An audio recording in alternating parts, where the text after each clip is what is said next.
Can everyone see me? I mean, I don't think anyone's watching. Who's watching? Can you guys even hear me? Hi, can you hear my microphone? Hold on, I have chat on my phone, but it's hard to see my phone. Let me try pulling it up somewhere else.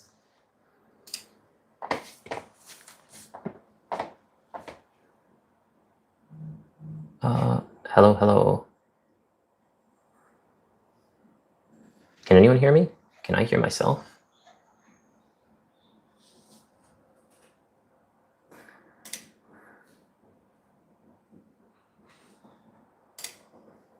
Oh, can you guys hear me? Hold on. Are you guys hearing me from my microphone or through my phone? Like, I'm tapping on my microphone. Did you hear that? Or is it just going through my phone right now?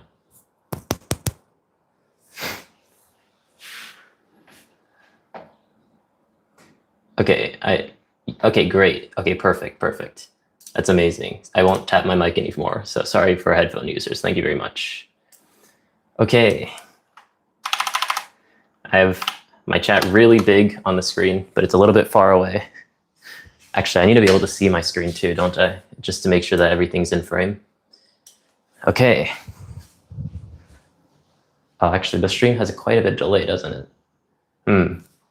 Wait, is it even moving? Oh, it is moving. Okay, great. So there's just a bit of a delay. I can see myself on the screen. And man, that's weird. I can see my stream, but I'm like 5 to 10 seconds behind. So I think I'm in frame though. We are here today at half of a studio. It took a while to just get all of the materials because I don't have a driver's license. So like getting wood here was very difficult. And basically just, I'm going to be working on the studio, and I put out a little tweet and then it got more positive reception than I thought it would. So that means that I'm just going to be kind of chilling on stream, working on my studio and stuff. I don't have all too much that's interesting to say. And I'm sorry, my chat is very far away, so I'm gonna have to like go back and forth to answer you guys. But if you have questions, I'll try to answer them. I just won't be able to see them all too well. Hi, Asako, thank you. Do I look really sleepy? I've been awake for like 4 hours or something. I had a call this morning for like business meeting stuff. I'm just trying to figure out the best way to show all of my, show the stuff that I'm working on. The one issue that I don't know how to fix right now is how do I get Stream Chat closer to me? Because I'm streaming on my phone. But I guess I'm just gonna have to, does that monitor move? I feel like moving the monitor is probably a bad idea. Oh, fuck.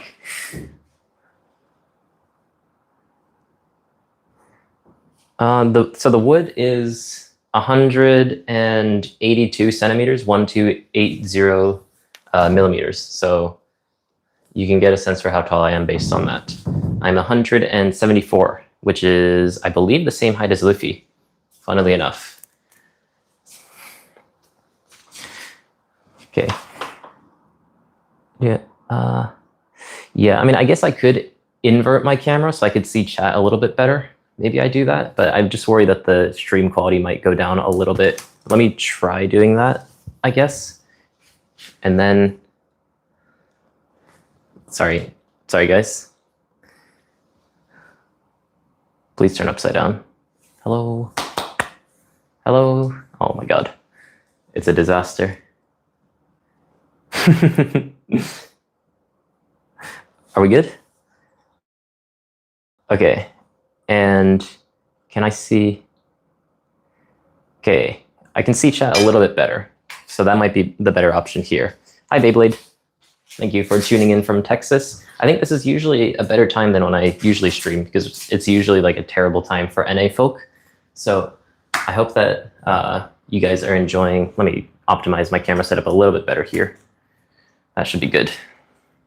But maybe you guys are tuning in at a time that I'm not usually streaming because most of the time I stream at absolute gremlin hours for the West. So in any case, basically, I have a couple of tasks that I want to get done today. Actually, hold on, let me do the Ludwig intro first. Boys, that didn't go well, sorry. Boys, so the plan's simple today. I have a table here, which is going to eventually become the table that I make my gameplay from. Currently, what I do my gameplay on is this table right here. I have one of these hand holders, which is something that I made like about a year-ish ago. Let me show you guys this. Little behind the scenes stuff. This is actually what I used in like my most recent videos and stuff. So I made this like about a year ago for gameplay videos. I just didn't do that many gameplay videos. It's just a wooden thing with a realistic wooden wallpaper on top of it to make it look a little bit nicer, with a clamp attached to it so I can clamp it to any table. And then I just clip it onto a table, and now we have pretty nice hand holders. So I've been using this for a while. That's what I've been using in the gameplay videos that I've been taking recently. And I have like a tripod, of course. I attach my phone to, you see, like it goes like 90 degrees angle, so I can go like right above the table. That's pretty nice. Not much to say about that.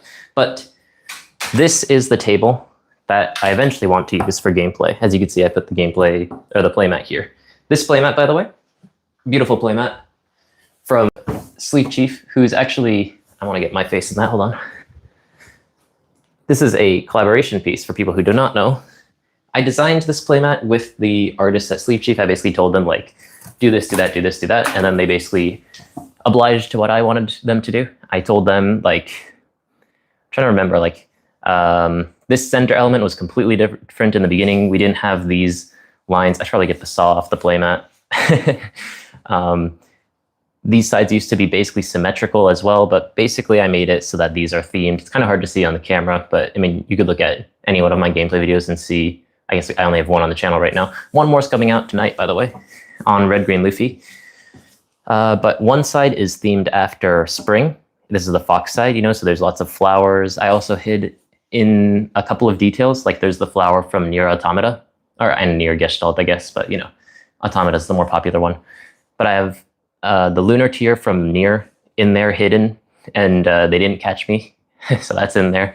I have a couple of small details around. The tree in general feels a lot more flowing and like springy. And then this side is more fall centered because there's lots of leaves, there's lots of twigs. The tree is a lot more rigid and strong. And then, you know, you have the fox side and the tanuki side. I think it looks really nice. And so the objective is to basically make this table look as nice as possible. And also I have this piece of wood behind me, which is eventually, let me show you the plan with the wood.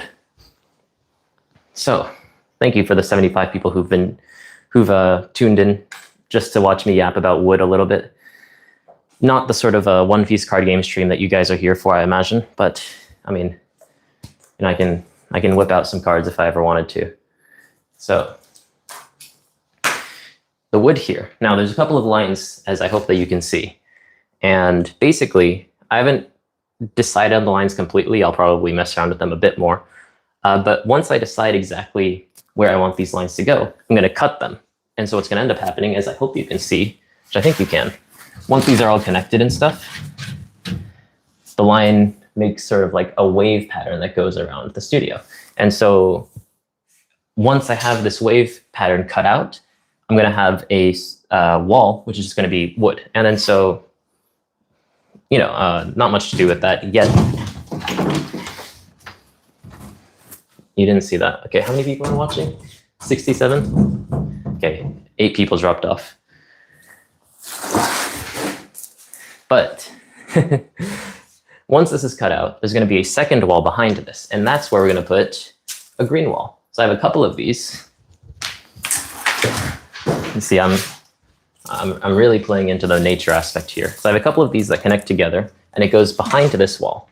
And then so once we have that, it's going to be like a little foresty vibe behind to this wall, and then obviously this wall is going to be a little bit nicer than just this. So that's the plan for the studio. I'm not going to get that far today, obviously. It's a lot of work. The main thing is, you know, people wanted me to stream making a studio, and I'm surprised we're back at 75. Oh no, we're down to 73. Fuck.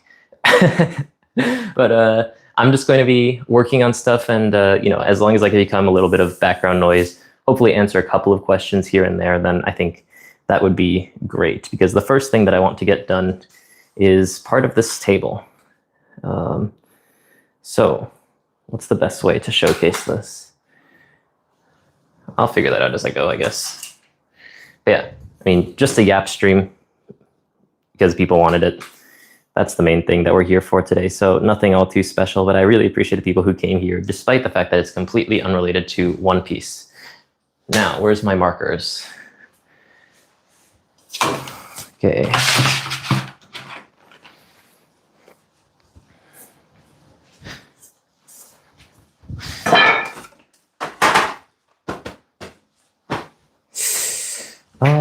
I have so many markers, but they're just disappearing.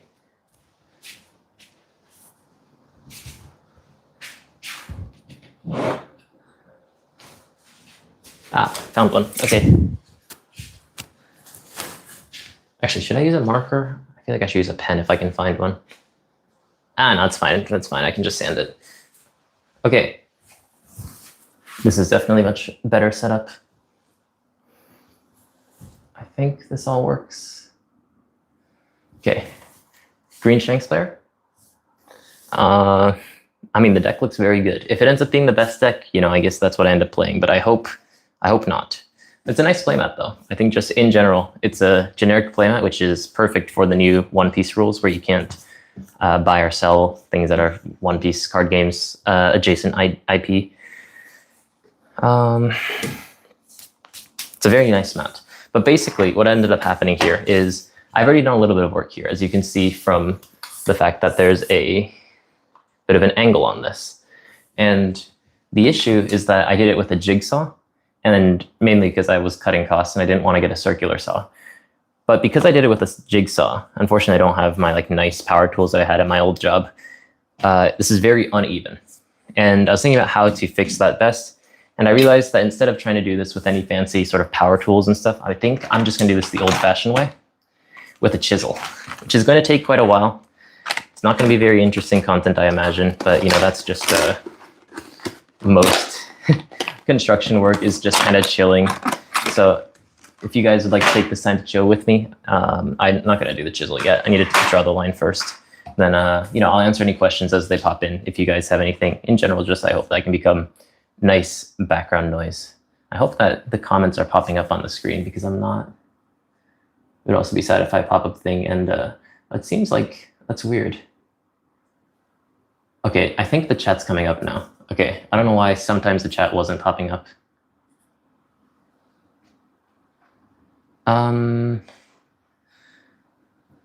Yeah, I mean, thank you guys. Also, yeah, Areku, the Blackbeard guide, I will keep updating it, but the list has not updated, basically.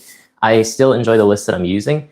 I may update it for the start decks, but I need to test that a little bit more to decide exactly what I'm more comfortable with. I still like the list that I'm running, even though it's quite different from everyone else. So, in any case, thank you guys so much for tuning in. This mat, the main issue here is when I tried cutting this, is that this side's not bad. This side went far too steep. So when I put the cards on it, this is going to be at an angle that's much harder to see on the camera. So I think I need to normalize it to this side first and foremost. You can see I've already cut off like a little bit here, just to get it to the right size-ish. So what's the best way to do this? It's also weird. This is the actual work that I used to do before I was doing YouTube. And obviously I didn't do this with an audience. I was just doing this like by myself. So I have to kind of talk to myself as I do this, but I can explain kind of what I'm doing and hopefully every now and then look up at chat. The one annoying thing is that the chat fades away once people don't talk that much on my phone. So if I miss the chat message, then I basically need to wait for another chat message to come in for me to see the old one. So if I miss your stuff, I'll try to catch it. The chat seems slow enough today that I can't actually catch the stuff. But for now, let's just start working. Basically what I'm trying to do right now is, as you can see, this side's a lot thinner than this side just because of the way that the angle ended up going. And so what I'm going to do is just cut straight along this line and normalize this lower line, just correct it a little bit, overcorrect for my mistake basically that I made last time. Which is going to be a lot of cutting now that I'm seeing it. That's a lot of cutting. But, you know, it has to be done, I guess. And I need to do the same for the top, basically, and that'll give us a line for exactly what needs to be chiseled. Then, that's a lot of stuff to cut. I wonder if it's a good idea to do this all with the chisel. I guess we just whack away at it at the beginning. The reason I'm keeping the mat here for now is just so that I get an idea for how big it's going to be in the end. This side looks fine. The thing is, I probably need to cut a little bit more of this side just because the other side's a little bit less problematic than this side. So I might shift the playmat a little this way, maybe just a little bit less. And then get a nice clean line on this side and then basically just chisel away from there. I guess I have my line that I drew last time. Maybe I should use the thinner pen side of this. But basically what I'm trying to do right now is to get a straight line that I can start working with. Maybe I should tweet that I'm streaming. I don't know if people would really care. I feel like the people who are here are the people who'd already care.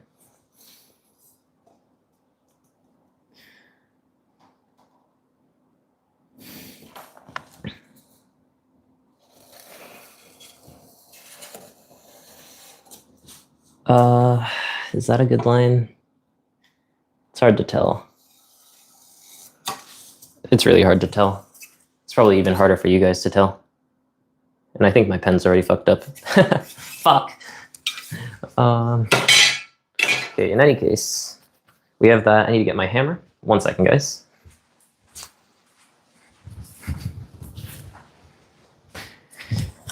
You've heard of Place Japan. Have you guys ever heard of Hammer Japan? These are what Japanese hammers look like. They're quite nice. You know, they're very different from like the American hammers. Yes, it is Hervoya's friend. Thank you for noticing me. So over here outside of the room. Oh my god, dude, my chat disappears so fast. How do I make this so they're permanently visible? How do I make it not disappear?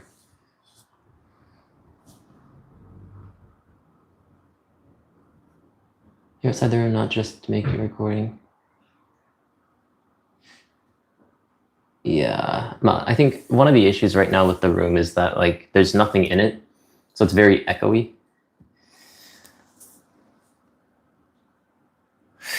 Yeah, I mean, I should try to move the monitor. The thing is, it's very difficult too, because it's locked in place. But I'll try my best to keep up with chat.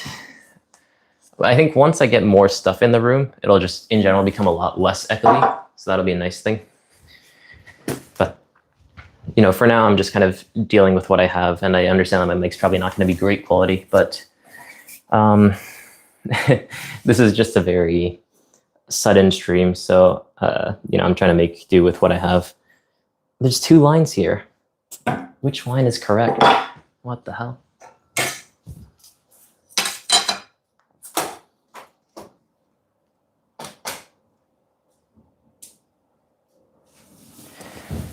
Yeah, the bottom line is crooked, so I'm going to try to fix that, basically, with time. That's an unfortunate side effect of using a jigsaw and not a proper circular saw when doing this, but I didn't want to spend the extra money buying an entire circular saw, especially because if you get one that can go through all of this wood, then it gets very expensive. So at the very least, though, when I made this, I gave myself a little bit of wiggle room.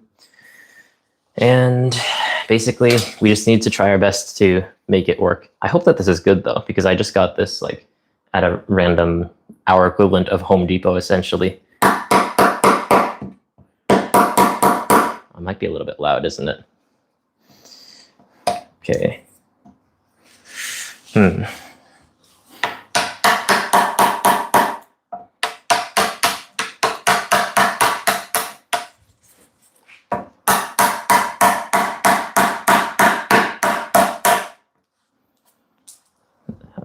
This is going to take forever, isn't it? Let me think if there's a better way to do this.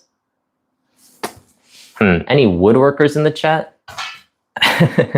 Because I'm working with the tools that I got, but the tools I got are not great right now. No, I don't think it's going to work. I probably need to use this for like more smaller things. In which case, do I just jig it? Let me just see exactly how bad this might end up being. Because chisels are not bad, but they're definitely bad for what I'm trying to use them for right now. Yeah, the thing is, so I have a sander, but sanding, especially wood, this would take like forever to sand down. Okay, I might just need to try using my jigsaw again, but maybe I just go like layer by layer. Now, let's try the jigsaw. Or do I just hand saw it? I could just hand saw it. It would take a while. It would probably take less than the hammer. The hammer is for like more precise end of lifespan work. But I think before then we might just want to use the big saw and hope that we can get a nice clean cut that way. I think that's probably the best way to do this.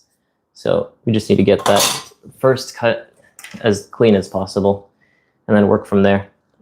This is probably the best way to do it.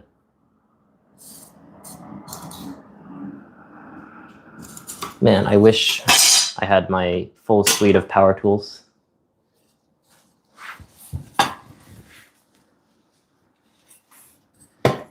Yeah, no, that's true. The chisel will probably come in handy later on, but right now I think we just try to get this cut as nice as possible. Just get this in there first of all. You guys can see, by the way, although I did carpentry as my actual full-time job, I only did it for 2 years. So it doesn't mean that I'm a professional by any means. Man, you guys are getting like a full shot of my feet and my legs. I don't love that. So let me do this instead. But if I can get this first cut clean and then just stay on the line, then I think that I can make it work. Basically, I'm just trying to fix my mistakes from last time that I did off of stream.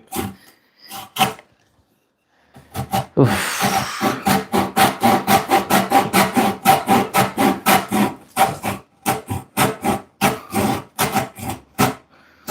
If you guys want to know a little fun fact, by the way, usually, so American saws, you saw on the push stroke, but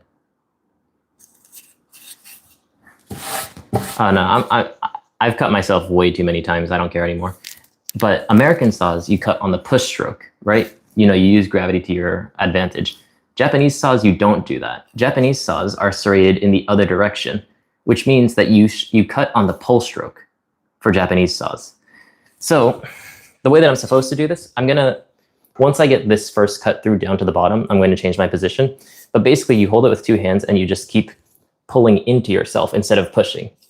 So interesting way that Japanese saws work. This is just how it's been done for hundreds of years in Japan for no particular reason. It's definitely easier to cut on the push stroke, but this is how it works.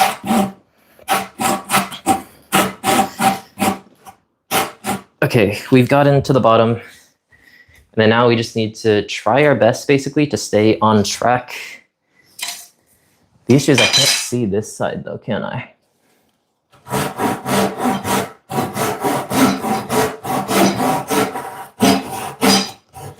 Okay, though, this is definitely better than using the chisel.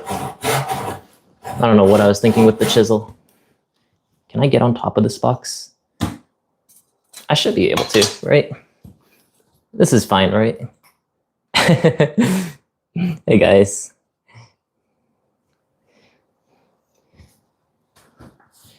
Is it slippery? Yeah, it bugs me that I'm walking on sawdust and socks, but in Japan, you know, you don't wear shoes inside, so I probably don't have to abide by that just because I have sawdust anyways. I have to clean up regardless. But you know, this is a Japanese tradition. I don't want to be inside with shoes on. This isn't just a cardboard box, but there's stuff inside of it.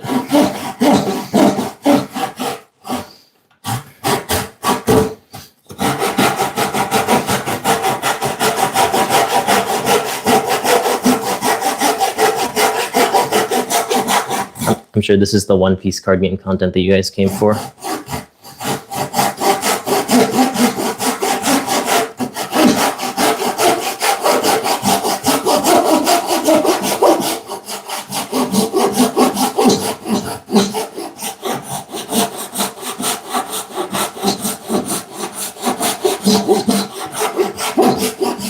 How does the saw sound, by the way, on the mic? Does it sound terrible for you guys? I'm very worried that like it just sounds like terrible scratching. Not much that I can do about that, but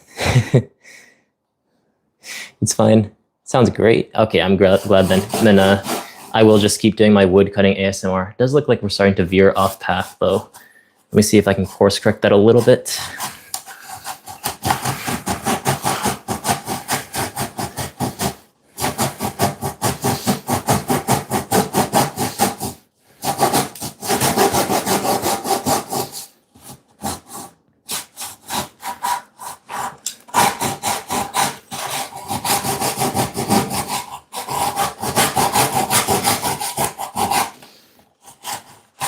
Okay, let me go from the other side. Tricky.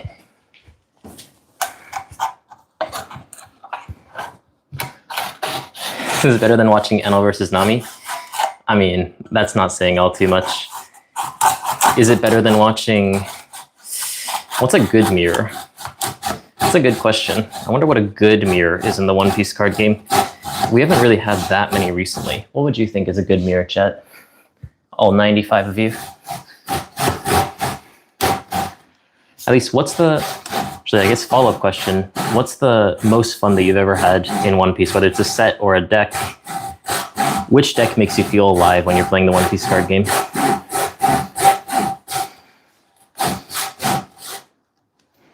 Goofy? RG Luffy? Are you sure about that? Black, yellow, Blackbeard. Okay, I think you guys are pulling my leg a little bit. Green, purple, purple. You guys are choosing like all the worst, but Sakazuki's a good one. Sakazuki mirror, OP05, before Moria came out. That was a good mirror.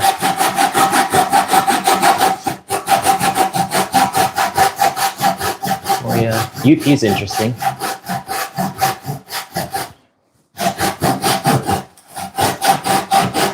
I actually don't think that I've ever played against or played the OP, not OP, EV, VV. I've seen it, like people talk about the deck, but I just randomly never hit it in tournament, and that was a time that I wasn't playing the game as much. Oh, hey. Jonathan, that's what I'll call you. Red, green, Olden. Let me tell you, saying all the new support has me. Oh, true. Yeah, actually, Red, green, Olden with the new support sounds really good. That 7-cost Olden, I think it was. Oh, can you guys hear me if I'm talking while I'm sewing, by the way? If it sounds terrible, I'll stop to talk. But yeah, no, the 7-cost Olden plays out the 5-cost Olden as well in Red, green, Olden, right? Because it's not restricted to things that are not Olden. So you can play the 5 Olden off of the 7 Olden. That's pretty good. And then you become a 8k leader once you put down the 7-cost Zoro. It's not possible. Like, also, I guess... Wait, does your leader get... Oh, no, fuck. No, I almost got excited for the 10-cost Newgate. About the volume of the saw. Okay, yeah. I got excited for the 10-cost Newgate, but you have to be monocolor. If you could use the 10-cost Newgate in Red, green, Olden, that deck would actually be so good, though. That's so sad. 9k leader. I wish.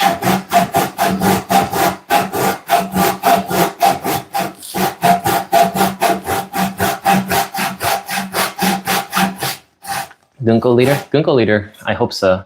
I mean, if they make a Gunko leader, I would wish there'd be blue-black so that we could get Emu support. But like, I know that's not gonna happen. So, I mean, I'll take a Gunko leader, but it'll be sad when it's mono blue. Okay. Fuck. You guys didn't see anything, okay? This is the second time on stream that I've almost had an accident.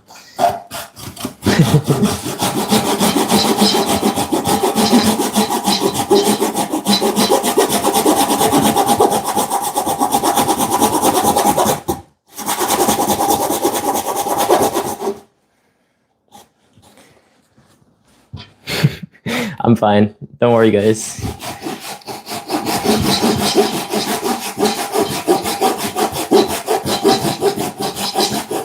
You know, realistically, I should have just done what I normally do for my job and like wear steel-toed shoes and all that stuff, but it's a vibe stream, you know? We're here for the vibes, and if I take a couple of fingers out with me, then that's just the price, isn't it?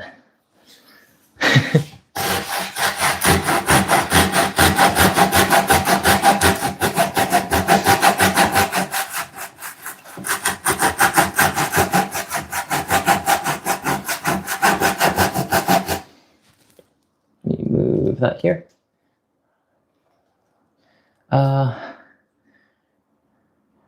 I'm not sure if the box is going to hold. That's a good question, but we'll see as we do it. A Strider win. Long-time listener, first-time caller. Do you have any tips for players who are good at the game but looking to improve to competitive regional level? I think it's difficult to answer that without knowing your actual skill level. How would you compare yourself to like your local level? Do you go to regionals? If you go to regionals, how consistent are you? What's your average placement? If you let me know that, then maybe I can tell you what the next step would be. But I think there's a big variance in like skill level that people just aren't super aware of. But I'm happy to answer you. I have nothing else to do.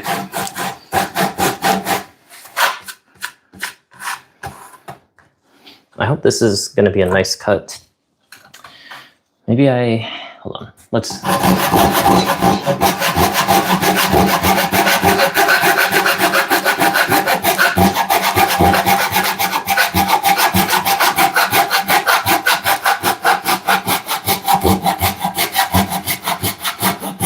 do this bit by bit. Okay. That's a nice cut, no?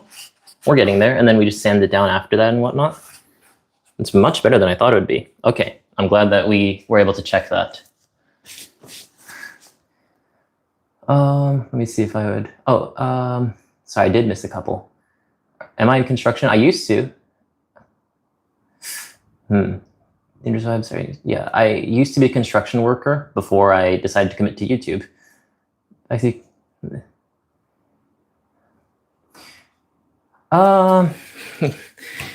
Wood putting it on its side.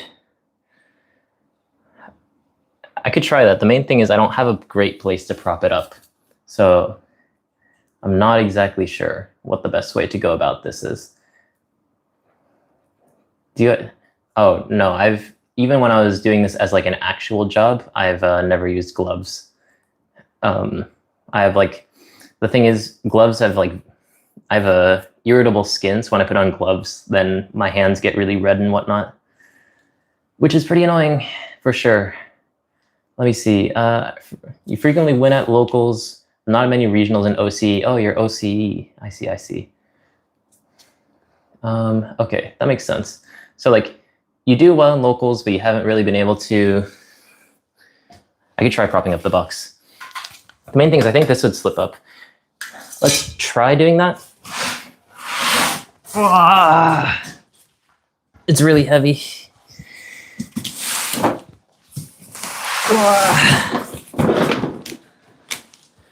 The thing is, I'm worried that this is just going to fly that way, but we'll try this once and see how it goes, I guess. But so if you're back to, sorry, I forgot your name already, something that starts with A. You do well locally. You don't know how well you can do regionally because you don't have that many events. I have someone in the same situation in OCE as well. I think if you're winning locals consistently, though, it kind of depends on your local level as well, because not every local is made equally. This does seem better, doesn't it? Main thing is this box is going to become in the way later on, but we can keep moving stuff. I think that the best way to improve, first of all, watch people that you know are good at the game, and every turn, ask yourself what you would do and then compare to what they would do. If they do something differently, figure out why.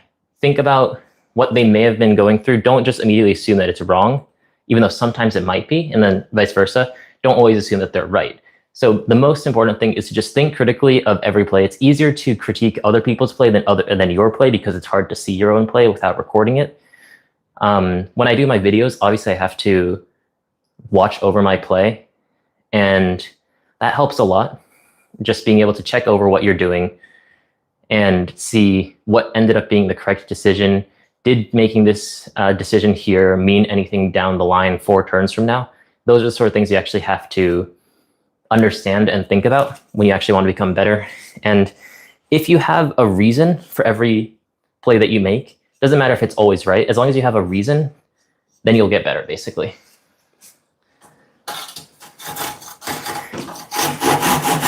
Okay.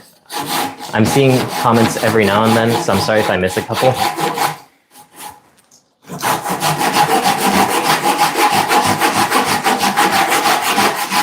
This does seem better. And the rest of this, I'll sand down after. Okay, thank you, chat.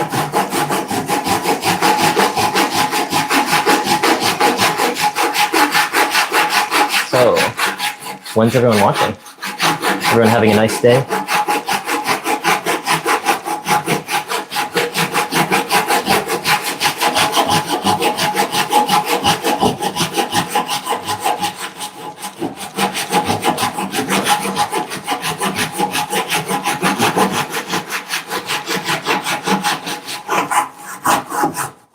This city for OpenTCG content only, basically. Like, it'll be for, I hope you guys can hear me. It'll be for gameplay, which is the table that I'm making right now. It'll be for casting when I do that more often, whether it's the Japanese championships or unofficial tournaments that I'm doing, or hypothetically, let's say, allegedly, nothing that I can say officially yet, doing remote overseas regional casting as well. So basically just for OBTCG, but maybe if I expand my content at some point, I can use it for that as well. But yeah, no, OBTCG Studio, basically.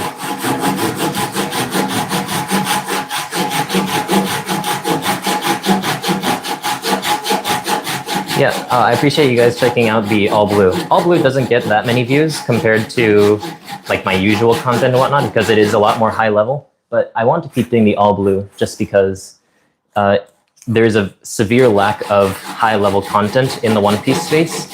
And even if that's the only high-level content that I actually do on my channel, then I want to keep doing that because I want to keep providing that.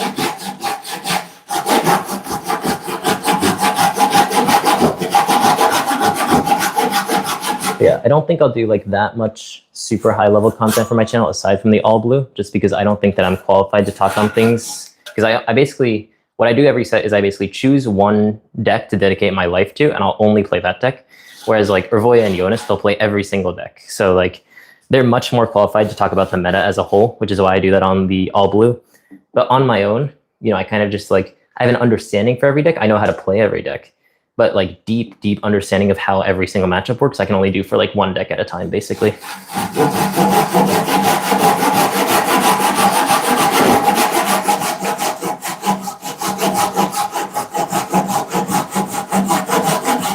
All Blue's really good. Keep doing the All Blue. Thank you guys. Yeah. I get a lot of hate comments on the All Blue, specifically because like Jonas is there, and Jonas had the thing before we accidentally had, maybe I shouldn't say this on stream, but like, he had the thing a while back where he accidentally had 3 My Era Begins in his deck, or no, 5 My Era Begins instead of 4. And the thing is, like, he's never said this publicly, because I think it would just make him, if he says it, it doesn't make sense. But like, as soon as that happened, he DM'd me, like, I fucked up. I didn't realize this card was in my deck. I don't know what to do. Do you have any advice? And I basically told him, like, in Japan, what would happen is you get completely DQ'd, regardless if that's a mistake or not. I'm surprised they didn't DQ you. And basically just talked him through like what he should do. And he ended up, on his own volition, just giving away all the prizing from that tournament. So he didn't get anything from that. I don't think many people know that. He gave it away on like stream or something. But no, I mean, Jonas, really great guy. He did make a mistake, and a lot of people give him flack for that in my comment section as well. But I mean, most people understand that. It's just a couple of annoying people in the comments every now and then that think that Jonas is like an actual cheater. But Jonas is one of the most honest people that I know. So really happy to have him on, and Urvoya, one of the best players I know as well. You know what I could do, and I'm realizing? There's no reason for me to do this here, do I? I could just move my camera closer to where I can see the chat more consistently. Can't I? I don't know why I didn't think about that earlier. I was thinking about going back and forth to work to look at chat, but I can just move my setup to be closer to chat. That's smart. Oh my god, this is heavy, isn't it? I should have brought the box first.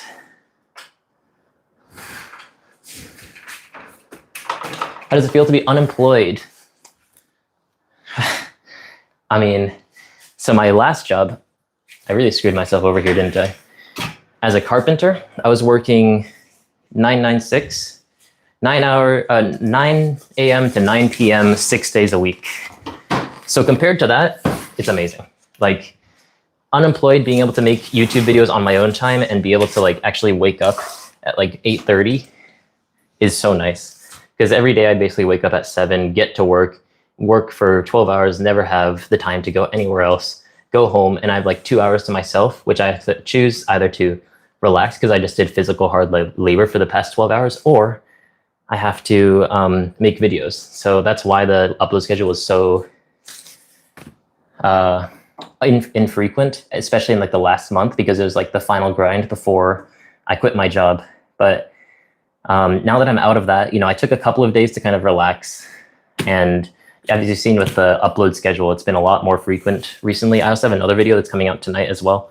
So I hope that you guys are excited for that. But yeah, no, I mean, unemployment is scary, of course.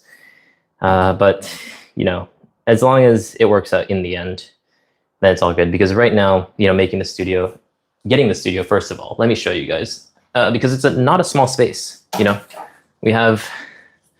there's the door, there's a little kitchen, there's a couple of boxes around. Here's the table that I'm checking chat on now. I have like a whiteboard for ideas, and also in the future, you know how Tomohappy, I think that's what it's called, Saito Tomoharu, does like One Piece videos, like any Magic the Gathering, that sort of things where he like ranks different card games and he puts them all on a whiteboard. I could do that because I have a magnetic whiteboard now.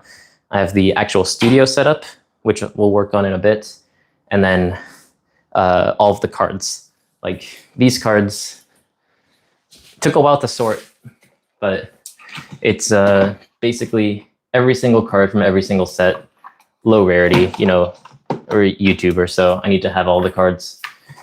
I don't have every card from OP16 though. I was a bit lazy. But the nice thing is I've been able to mix my setup. Also, I have like a central table where I've been recording gameplay videos recently. But I mixed my collection with my friend's collection. We now basically have a full set of everything. So it's good. Have you ever played? Ooh. Different from your question, sorry, but Warhammer, I have played a little bit in the past. It was a lot of fun. Main thing for me, as you would maybe expect, is the painting part. The painting the figures is actually pretty cool. But yeah, right now, we're still kind of in the early process. I had like so many things to do, like the paperwork for this place, getting the internet running. Aside from the internet, what was it? The electricity wasn't running in the beginning. So like getting all of that stuff sorted out was a bit of a pain in the beginning, but now that we're there, we're there.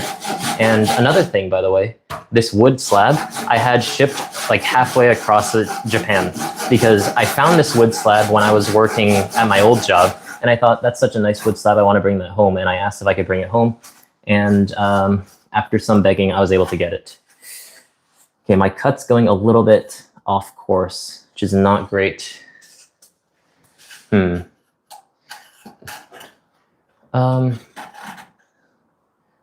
Oh, thank you very much for watching my video despite not being a One Piece player. I hope they enjoyed it. I do think there was a missed opportunity in that video. I should have talked about other games as well, but maybe I'll redo that sometime. That video is supposed to be somewhat like low effort. It ended up not being low effort at all. I ended up putting a lot of effort into that. Okay, my cut's going way off course again, so.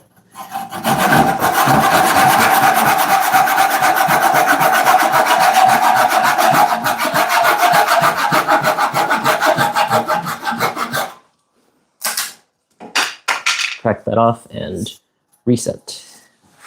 Just do this bit by bit, basically. It's gonna take a little while, but I'm glad that I have you guys accompanying me here today. It's crazy, we have 120 people here just watching me cut a slab of wood. But back to my point though. This wood, which is extremely heavy, is just like a solid piece of wood. And what they would used to use these for, oh my god, it's actually insanely heavy.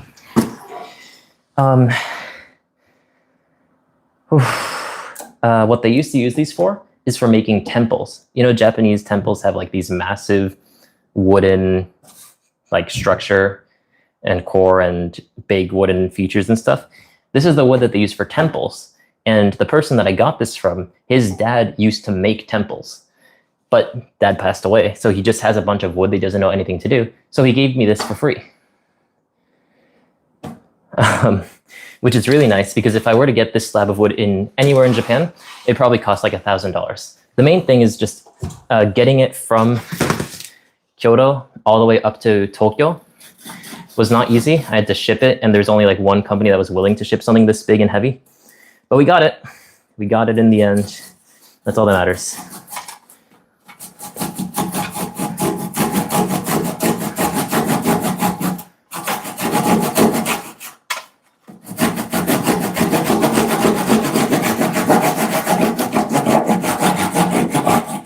I'm recorrecting my line a bit, and then there's going to be a bit of a bump here, which I'm going to have to like sand out later on, but I think this is probably better for the table overall.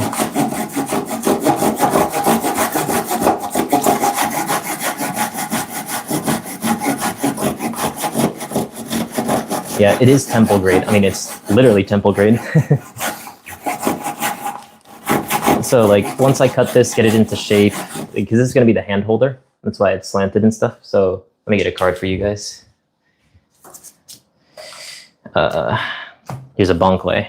So there's going to be a little thing here that holds up the cards, and then the card just goes there basically. And then you play on the table off to the side. A little bit harder to tell at this angle, but as long as we get this slant in like a nice shape, then the rest of it gets a little bit easier.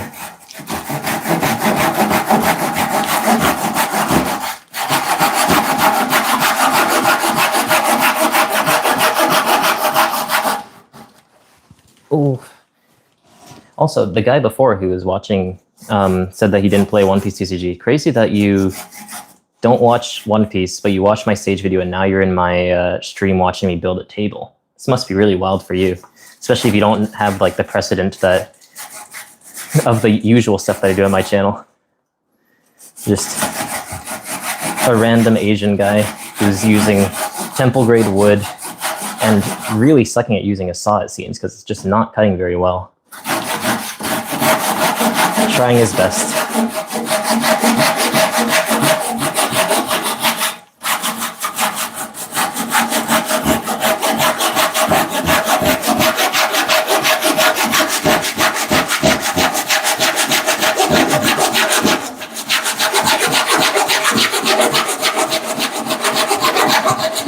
Okay, never mind. I think the gods heard me and they gave me a really good streak there. That was a nice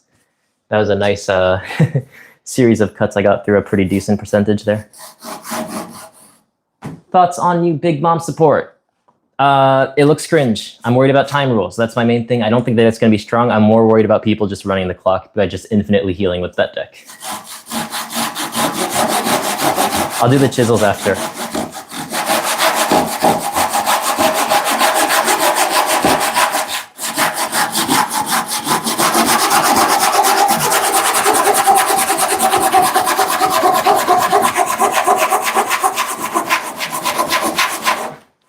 Oh, shoot. I think I got a donation. Well, let me scroll up. I'm so sorry. I see the number bumped up. Did I miss something? Did I miss something? If you did donate, I'm very sorry if I missed it. I don't see anything. Oh, I think it converted to Japanese yen. That makes sense, because I got $5 before. But thank you very much, regardless, for anyone just stopping by. You don't play One Piece anymore? Haven't for a year and a half? Always watch my content. That's surprising. Thank you very much. I'm a bit out of breath, so give me a second here. Yeah, I guess I'm kind of the same way. I don't play League anymore, but I'll still watch Cage-Roll. And, you know, keep up. Mainly just still watching League because Faker's in it, and it's cool to see Faker still do well. Okay, let's go.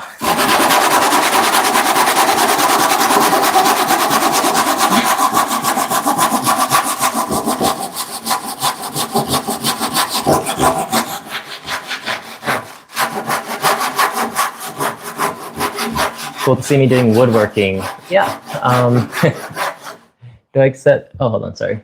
Do you accept chisel donations? I don't think chisels would actually make this any faster. But I mean, this is just supposed to be midnight ASMR for the Europeans. And what time is it in North America? I don't usually stream at this time, so I actually don't know. I usually stream when it's like 3 a.m. in America, which is the worst. But I'm a little bit earlier than usual, so maybe it's like almost night for you guys.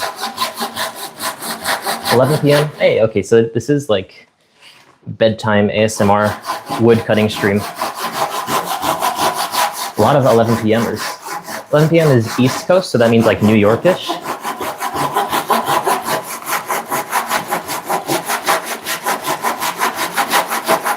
Yes, this is wood table ASMR. Early morning for Europe. You're up really early, aren't you?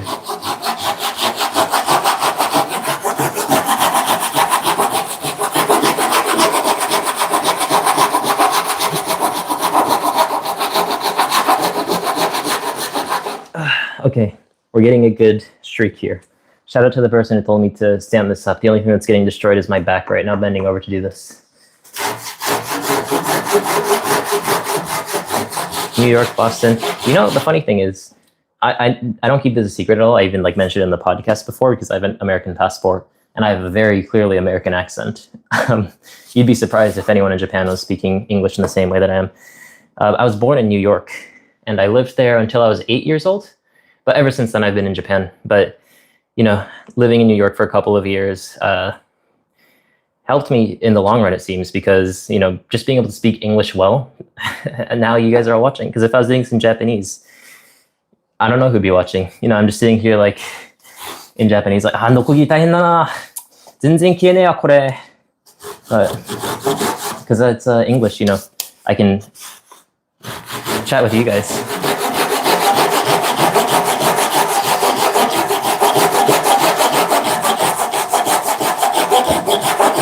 This seems like a good point to break off again.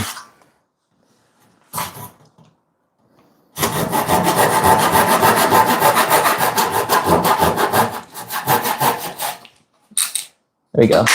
Okay, so we can see there's a bit of a hiccup here, which I'll try my best to sand down later on, but it is quite a big hiccup. My saw just kind of like kept dipping down, but you know, maybe with a chisel and a dream, I can fix that later on.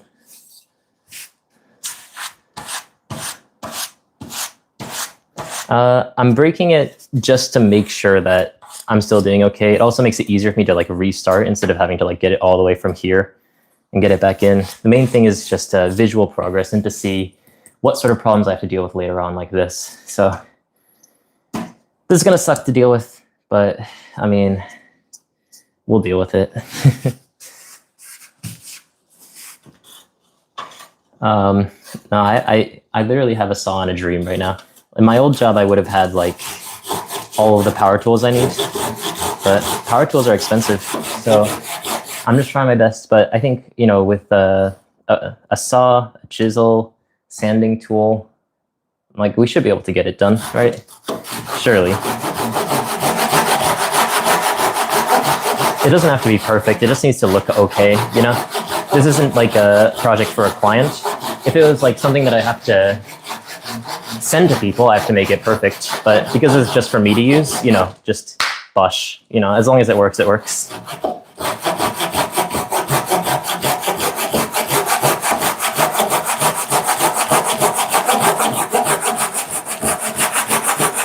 Okay, we're getting to the point now where I'm hitting the box, so I need to find a new method to do this. Oh, okay.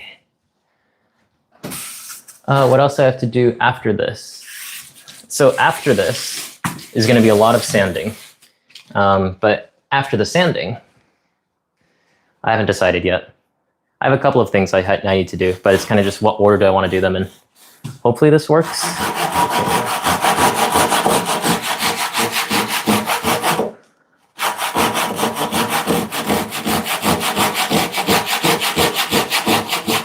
Use a chisel now. The thing is, like, the chisel was so bad before that I'm going to hold on to the chisel for a little bit. I think also just like It was a kind of cheap chisel. Maybe I shouldn't have cheaped out on it. But the thing is, the nice chisels in Japan, you have to like properly upkeep them with like whetstones and polishing them and whatnot, and that was like high maintenance. As opposed to if I were to just get like a really nice steel one. I don't know if it's steel, but different from the metal that traditional Japanese chisels use.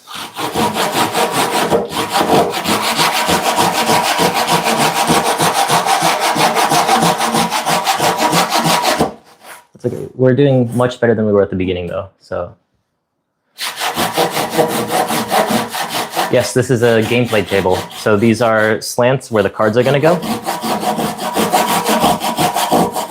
Basically right now, I'm just correcting a mistake that I made last time off stream, where I tried to cut this straight, but it just didn't go straight at all. So I'm just cutting a little bit more to keep it as straight as possible. I'm cutting it with my saw to have more control over it, but as you can see, not gonna be perfect. I'll figure out that problem when we get there.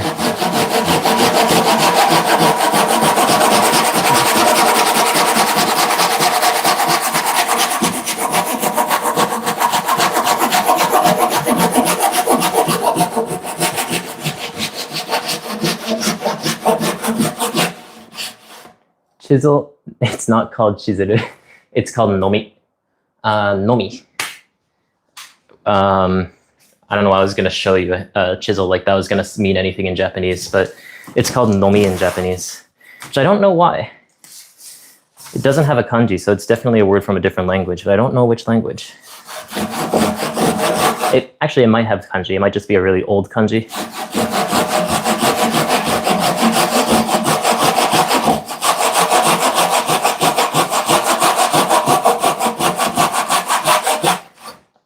A saw, though, is called nokogiri. Nokogiri. Nokogiri. I'm saying that like I'm a Duolingo professor. But nokogiri, mokuzai, wood,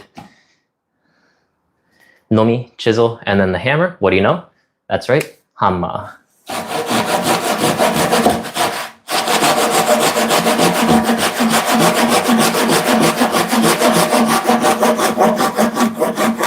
Yep, you got it, nokogiri.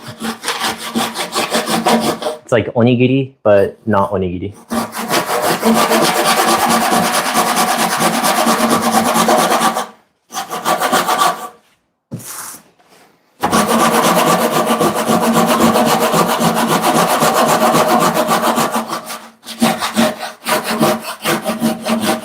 Am I up to date with the One Piece manga? I haven't actually looked into the parrot theory. I know of it. I don't know if this is the best place to talk about One Piece spoilers, but I am up to date on the manga. And I think the latest chapter, 1189, pretty cool. It's very cool. I'm excited for the next one because the end of the chapter left on like a pretty, I'm not sure if it's like a cliffhanger, but feels like it's ending on a hype moment. I'm curious though, how many of you guys who play the game, did you guys watch/read One Piece and then get into the game, or did you play the game and then get into One Piece? I wonder like what's more common. So I think there's just a lot of card games, but there's also a lot of One Piece fans.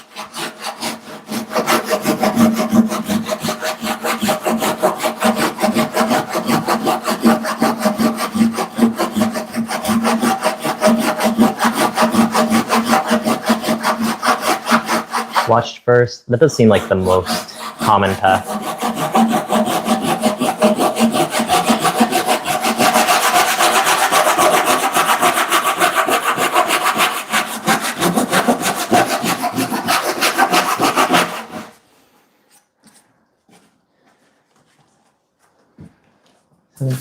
Oh, sorry if I missed the question.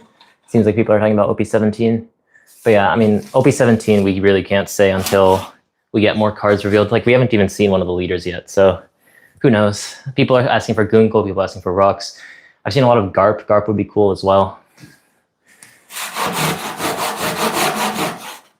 How long did it take until you became consistently good at optics? Sorry, that's an English word I don't really know. Optics to me means like glasses. So what does optics mean?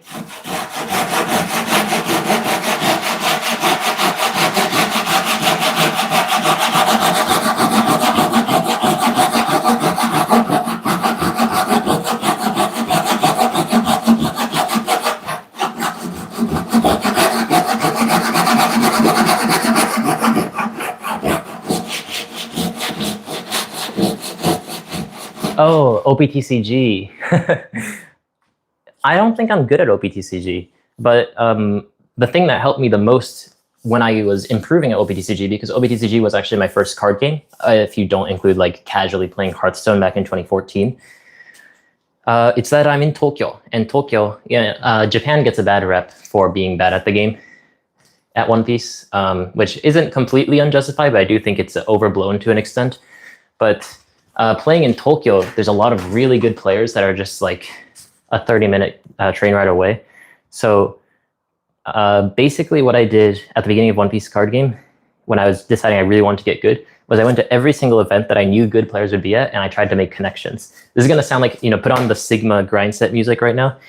I went to every event that I possibly could. This is before I had a job. I went to every event that I could and looked for people that I knew from Twitter that had big followings because they came from other card games. I talked to them, just tried to see what their opinion on certain things was, and just tried to make friends. And then once I made those friends, I play with them a couple of times every now and then, even though they're doing me a favor because I'm shit at the game. But they were very nice. They got me into the game, and I got better through there. And most important thing was just self-analyzing, being critical of myself, and just trying to improve my own gameplay, because realizing, I think the biggest thing for me was, so I think a lot of us probably came from a background of just grinding League of Legends nonstop in college and not doing anything with our lives. Shout out if that's one of you. In League of Legends, you're destined to make hundreds of mistakes in a game. It's too complicated to not make any mistakes. Even the pro players make mistakes, obviously. So the issue with going into other games with that mindset is that you go into this mindset that you think that mistakes are inevitable. But I think the biggest thing is realizing that mistakes aren't inevitable and that mistakes are your own fault. Especially in card games where there aren't that many mistakes that can be made, every mistake means more than a mistake in some other games. Like fighting games, there's infinite ways that you can mess up, so there's infinite ways that you can improve. But card games, there is a proper best way to play it, and it's possible because there isn't any sort of like human limit. You just need to be able to see it. So realizing that there is perfection that exists and thriving for that was what really helped me the most, I think. Just understanding that there is a level that you can actually obtain if you work hard enough and mistakes aren't inevitable, then, it's just about finding those mistakes.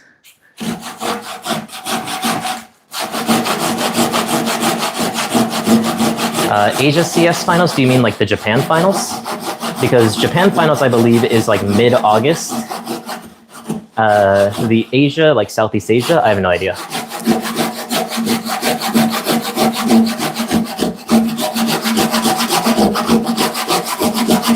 So yeah, I think for me, I met some guy who was like pretty good at other card games early on. He wasn't like a big Twitter guy, but I just like could tell when I played against him, like, oh, this guy's just really good at the game. And like, I talked to him after we happened to be at locals at the same time. I talked to him after, like, how did you do? And he said, dude, I made 2 mistakes today. I'm like, you can count your mistakes? And then that was like, whoa. I know it's so obvious, but like just understanding that there's a limited number of mistakes that can be made. All you have to do is reduce that. Like, it's so easy. No, it's not that easy, but like card games especially, it's actually possible to become the best at the game by working hard enough. Whereas I think in games like League of Legends, no matter how hard you try, you'll never be as good as Faker. Yeah, I think the Japan finals is August 14 or 15. It's like mid next month. I don't know if I'll be streaming that. I don't know exactly what my schedule is for that, but hopefully I can. It'll be exciting anyways. But I'm like super locked in for OP17. I want to play that as soon as it's possible too.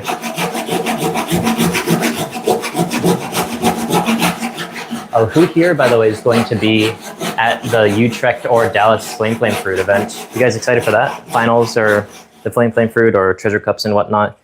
Who's gonna be there?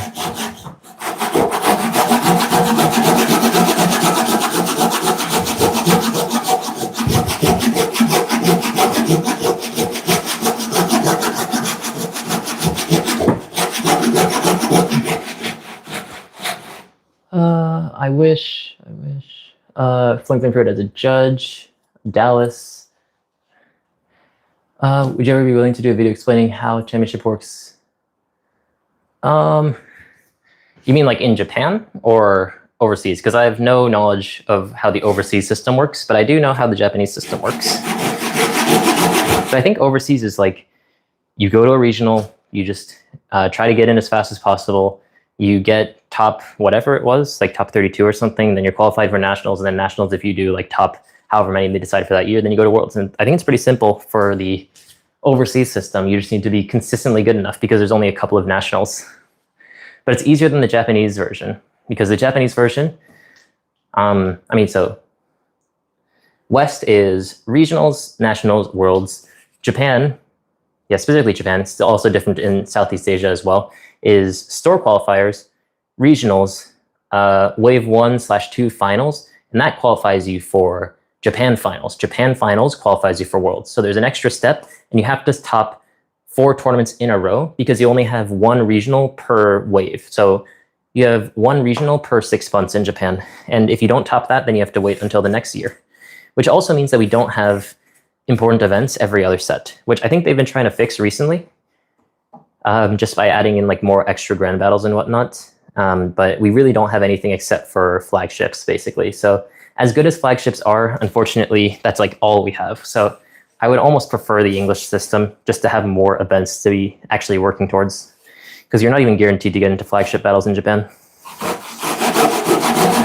Like, we don't have treasure cups. Treasure cups sound fun.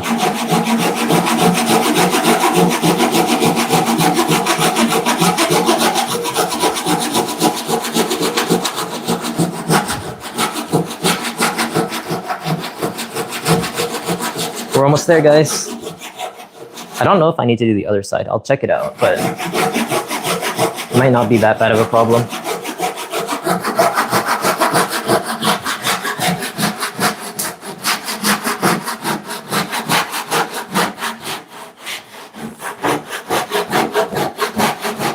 I've never been to Tochigi. Sorry, Tochigi is like very countryside. Are you in Tochigi? That'd be crazy. Any area, but that's... Oh, you're from there. I see, I see. Tochigi is like very countryside for me, so I haven't actually been there for any tournaments. I'm sorry. I live like in the dead heart of Tokyo. Like, I could not be more central Tokyo.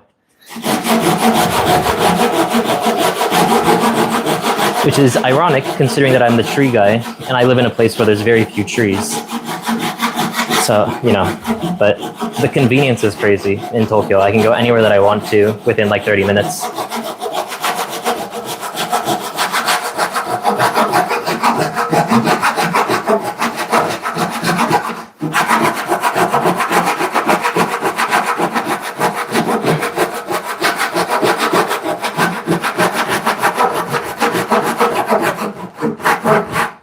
We're almost there. Let me prop this up a different way for the last part, just to make sure that I don't end up cutting myself. I don't care about cutting myself. I just want to do it on stream. Okay, that should work.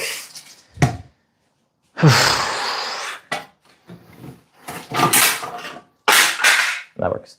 We have a little bit more left to go off to the side here, and then we'll be good.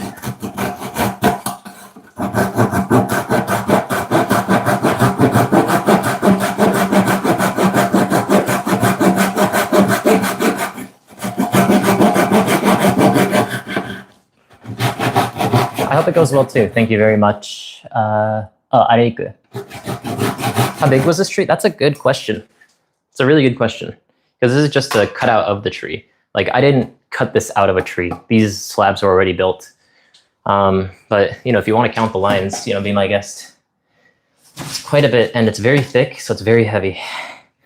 But, like, isn't it kind of cool? Like, you know, I still need to fix this problem, of course, but, like, most / all One Piece YouTubers don't have like a proper setup. If they do, it's just like a table. They don't have hand holders, and like having not only having handles, but like carving it into the wood, like that's kind of cool, isn't it? I thought that was cool, but because of that, I'm going through so much more effort when I could have just made this like so easily with just a random piece of wood. Like, I have hand holders. Why am I doing this? I've literally, you've seen it in videos. It's right here. I showed it at the beginning of stream as well. Look, I have fucking hand holders. They clamp onto any desk or any table, and you have a little hand-holdy thingy here. It's like really nicely made because I made it. There's like, it's made of wood. There's a little black wallpaper on it that looks like nicer wood because I could cheap out a little bit that way. I have hand holders, but I'm not doing that. Instead, I'm yapping into the void of 114 people. So I appreciate you guys. Yeah,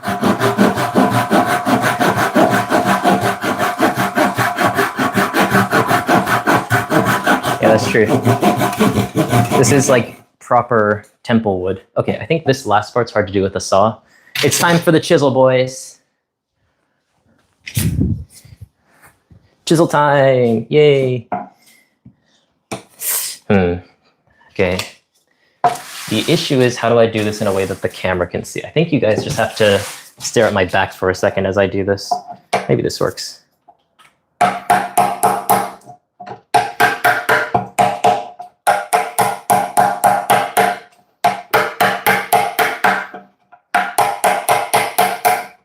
Oh, and by the way, class, what's this called again in Japanese? Anyone remember?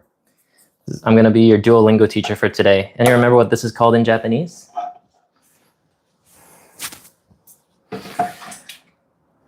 Chizuru. Not quite. We have Nami, almost there. Nomi, yes! Yes, thank you guys. We're getting there. And what's this called in Japanese? Anyone know?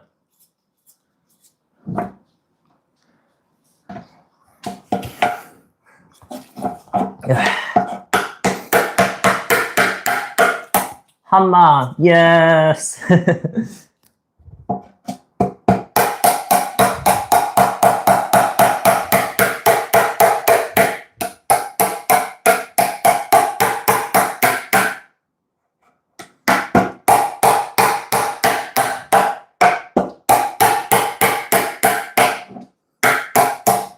Okay, we got that. And now we have a hand-holdy thingy, except for that part. So I can finally explain the bigger picture here. We have a hand-holdy thingy, okay? Card goes here, right? Simple enough. So the opponent can see like how many cards are in your hand, but most importantly, you can see what's in your hand, and also the camera above can see the cards in your hand as well. I have a piece of wood here, which is going to attach onto here. There's a bit of a gap here, isn't there? Maybe if I just force it. Oh, I can force it down, yeah. And I have a piece of wood here. So then the card... Oh my god. Okay, we'll fix that later. It's fine. Why is it so like... Why is there a big space here? I guess I just need to sand down this side a little bit. It's been raising up a little bit. But this comes like this, and then the card goes on top, and then... Fuck. And then the card falls through. I think as long as I flatten this nicely, then the card just sits on top, and then we're happy. Basically, that's going to be the card holder once it's done. The issue right now is that because it's not perfectly flat, that the cards are just going to like slip straight through. So we'll work on that. Main thing now is, how do we fix this? Which is a good question that I don't have the answer to right yet. Because even if I fix this, it's not going to fix the part that's up here and slanted. Let's see what happens if I sand it. Let me find my sander. There it is. Little sandy boy. I might have to mute for this because I think the sander is going to be a lot less pleasant to listen to than a saw.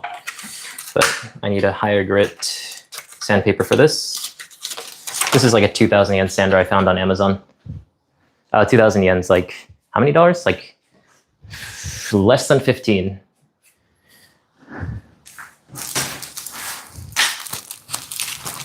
So pretty cheap sander, but it gets the job done. Okay. Yeah. We'll make it done. We'll make it work. 180 yen is 1 USD. Is it that bad? That's terrible, isn't it? I'm so sad. Japanese yen's so expensive right now. Or like the other way around. It's expensive to turn Japanese yen into anything. It's great for people who are visiting Japan, very bad if Japan's trying to visit other places, which is part of the reason why I haven't been able to go overseas for any events and meet people up until now. I think people already know this, but I'm going to be at the Utrecht Flame Fruit event, and that was a big hole in my bank account. But still, if you guys are going to be there, I'm also at the Dallas one too, by the way. I got lucky and happened to get into both of those. But, okay. I got lucky, got into both of those. If you happen to be at one of those events, then let me know. You don't have to let me know, just say hi to me when you're there, I guess. I'm going to mute stream for like just a second. Maybe let me just, 163. Okay. Yeah. Okay. I'm going to mute stream for just a second because this is very loud. I'll be back.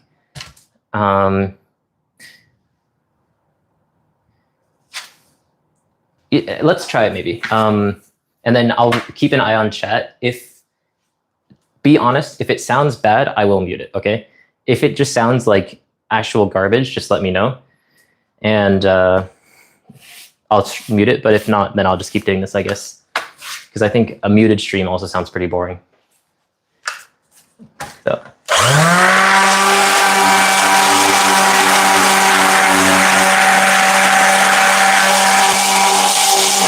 How does that sound? Pretty loud, but not too bad. Okay. I guess there's like some sort of like noise regulation in YouTube built in. Okay, it seems possible. It might be better to, hold on.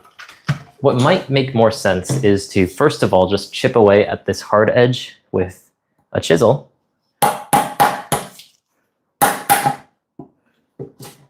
Okay, very hard edge, but I guess that's where the saw went. And then sand it down after. How'd you guys enjoy the gameplay video, by the way? It's my first one back. Still a lot of things to improve for sure, but I mean, once this table's done, it'll make it a lot better. But did you guys enjoy like the vibe of the video?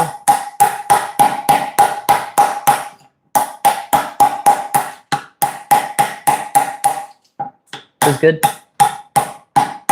Thank you.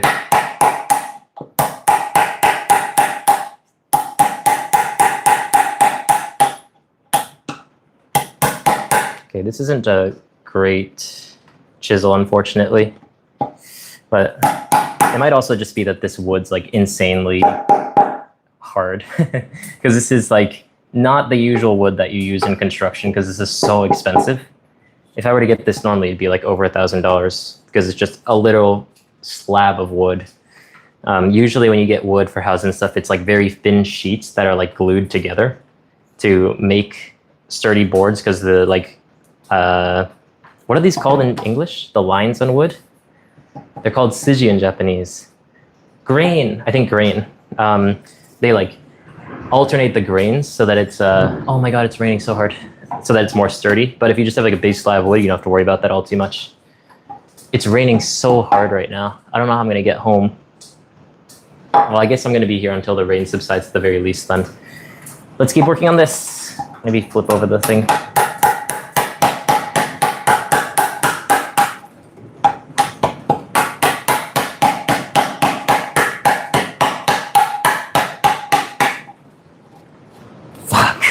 Fuck, I cut too far.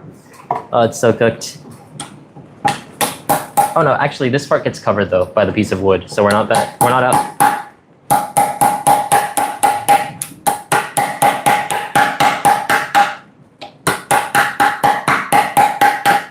It's not a problem yet. Let's try using the sander now.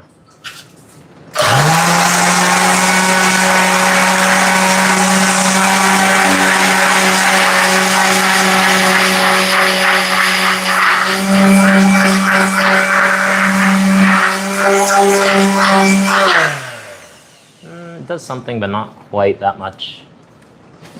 Man, I wish I had like better tools.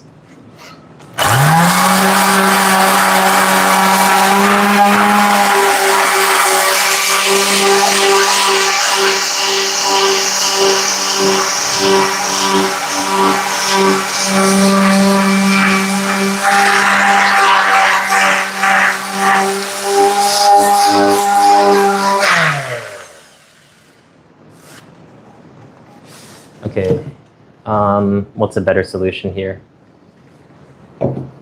This chisel's kind of shit. I'm very disappointed by the chisel. But, I mean, it is getting better, though. It's hard to tell from the camera, I imagine, but it's getting slightly better. We just need to keep chipping away at it, and then once it gets almost flat, then we'll do the sander. And we'll just sand it down until it looks basically flat, and I think that we should be good to go.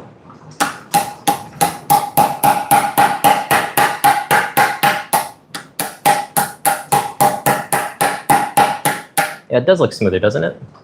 It's definitely better than it was before.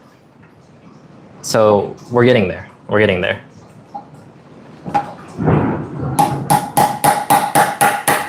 Can you guys hear the rain in the background? It's like insane thunderstorm out of nowhere. Like, can you see that? Can't really see that. Let me show you out of window without docking myself too hard.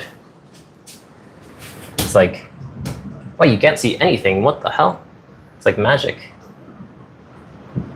I guess you can kind of see the rain. Yeah, it's raining pretty hard.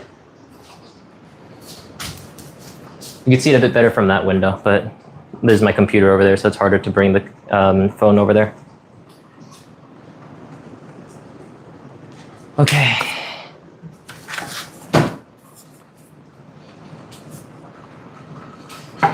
Yeah, no, the sander, so this is 40 grit, and I just couldn't find anything lower than this. This is like still pretty gritty sandpaper, but I think the main thing is just this bump is a little bit too much even for sandpaper, so we'll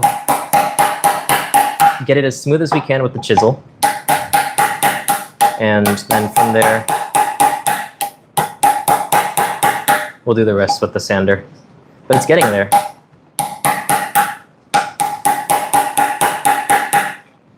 Then now you guys will know every time that you see the table and gameplay videos, there's going to be this weird little arched part, and you'll know why that is.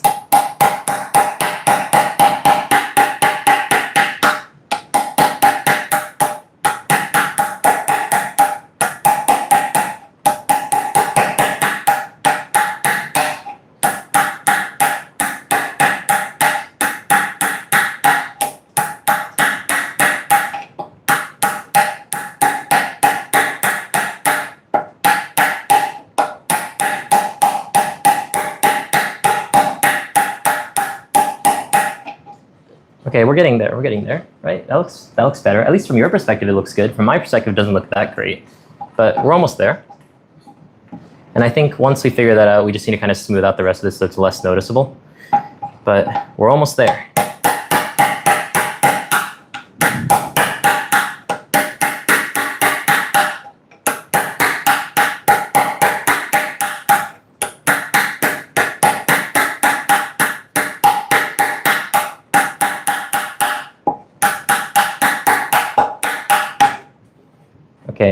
Okay.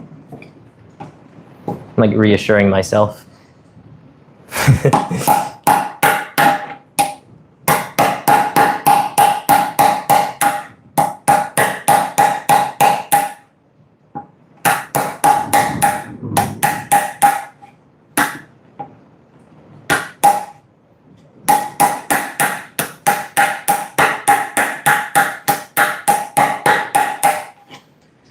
Okay.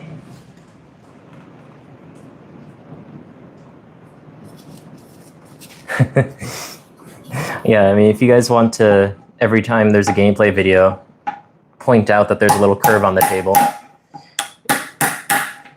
I mean, it's a comment, you know, interaction's good for YouTube. Any interaction's good for YouTube. You know, speaking of which, I guess if you enjoy the stream, maybe consider hitting like on the stream.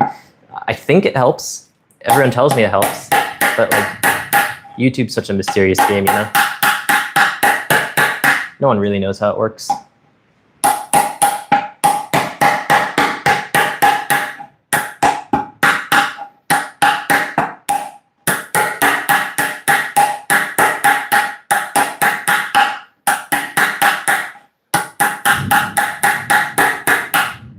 Okay, it's getting better. I think for the most part, I should be able to do that with a sander now. But let me just get it a little bit nicer and then flatten out some of the parts over here so it's less noticeable. but it's actually like not that bad, you know? Like if you look at this from the top, which is the angle that you guys are going to see it from. Does that seem okay? Yeah. Like you can notice it because there's a line here, but if I can smooth this out a little bit, it's not that bad, you know? Right? It's not that bad, right, guys? It's not the worst. We're working on it. I think once I sand it down and this line's gone, then it'll be much better. But you know, we're working to fix the mistakes that we've made. But the main thing is that it holds cards, and that's the most important part.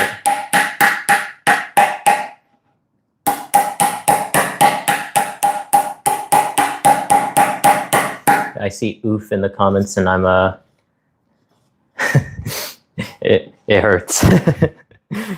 But at the very least, this isn't something for someone else. This is just for me. But we are going to try our best to fix this.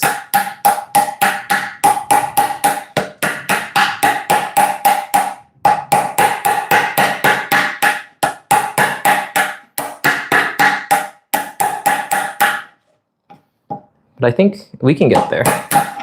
Like, really all this is just time, you know? As is everything. If you put in enough time, it'll get nicer. So like right now it looks bad because it's just the part that I messed up that's being fixed. But once I smooth out everything, I think it'll look really nice.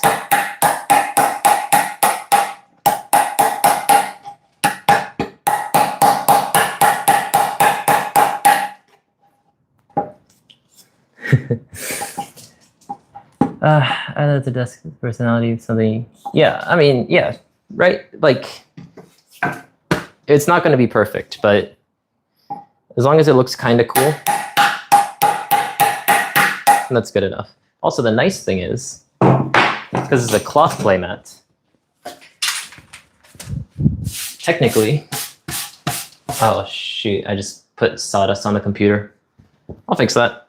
I'll fix that. Once the playmat goes on, like, look, can you even tell anymore? Can you genuinely tell that there's a mistake there? I don't know. Maybe you can tell at the bottom here, but like that's another thing I'm gonna fix later on.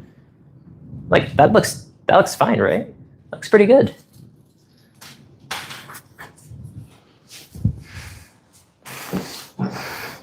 So we're getting there. It's still gonna take some work. And I lost the chisel. Oh, there it is. It's getting there.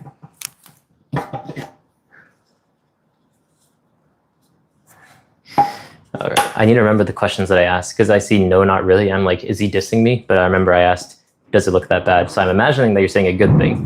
But, you know, when you're, I think online personality is too strong of a word.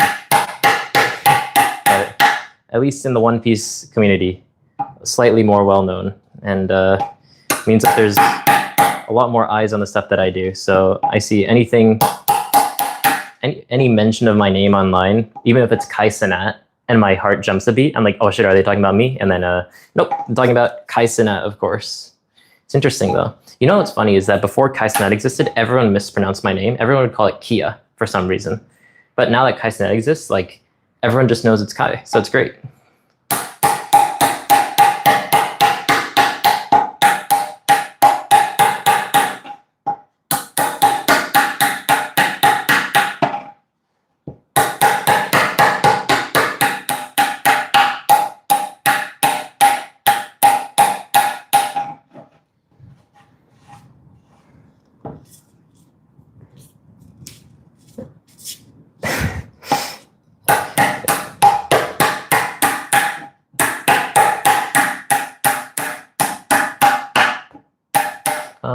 Did I watch any of Streamer U? I watched Ludwig. I watched Ludwig's stuff. That was cool.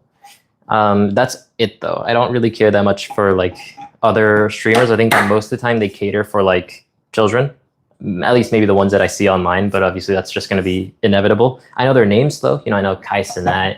I know like, I've seen just through Ludwig, who I do watch a lot of, I've seen people like Jason the Ween, Valkyrie, Lacey. I'm trying to be hip with the kids here. I know the streamers. Rikai, I heard's a problem, but I've never seen any of their streams. I think Valkyrie does like, was it Valkyrie that does Pokemon vlogs, or was that someone else? I think that was someone else. Who was Fuslie? Fuslie does the Pokemon TCG vlogs. I watched some of those. Those are nice.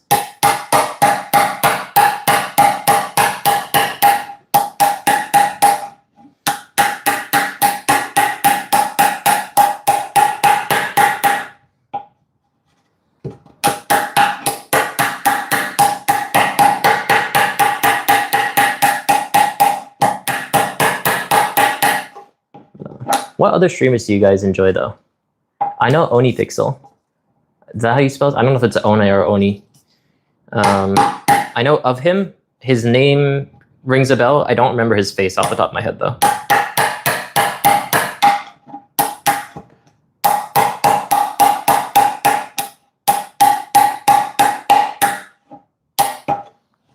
Okay. Okay. We're getting there. We're getting there. We're getting there. I can get a little bit more over here, then I think we're going to be good.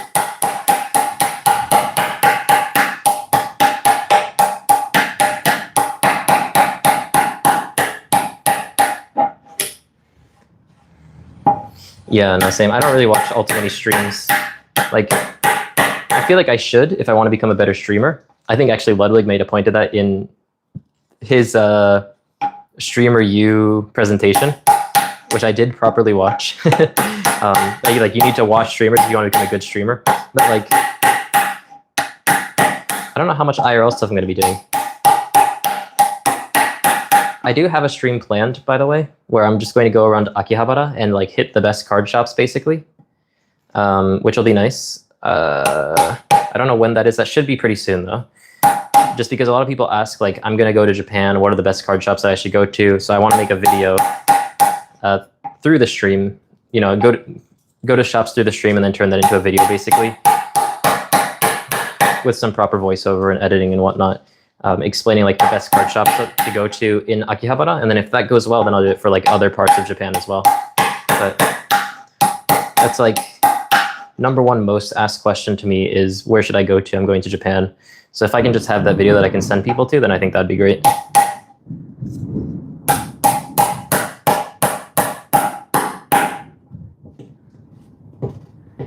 He's Oni Pixel's a lady?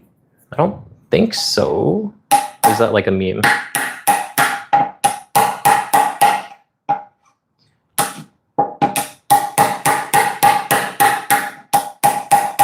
I gotta say though, it's wild that like 118 people are watching me fail to use a chisel. we're making it work. The chisel's starting to agree with what I'm trying to do. But this is definitely not the midnight content that I'm sure that you expected to see.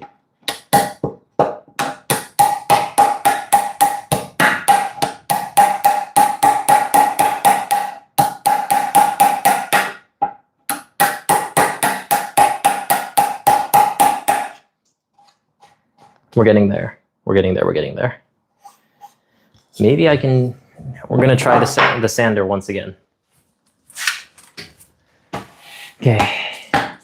Have I been to Hareruya? I have. I've been to most of them in Tokyo at the very least, but like it's mostly a Magic the Gathering, and then Hareruya 2 is a Pokemon store. They don't have like a one-piece version of that unless you count One Happy.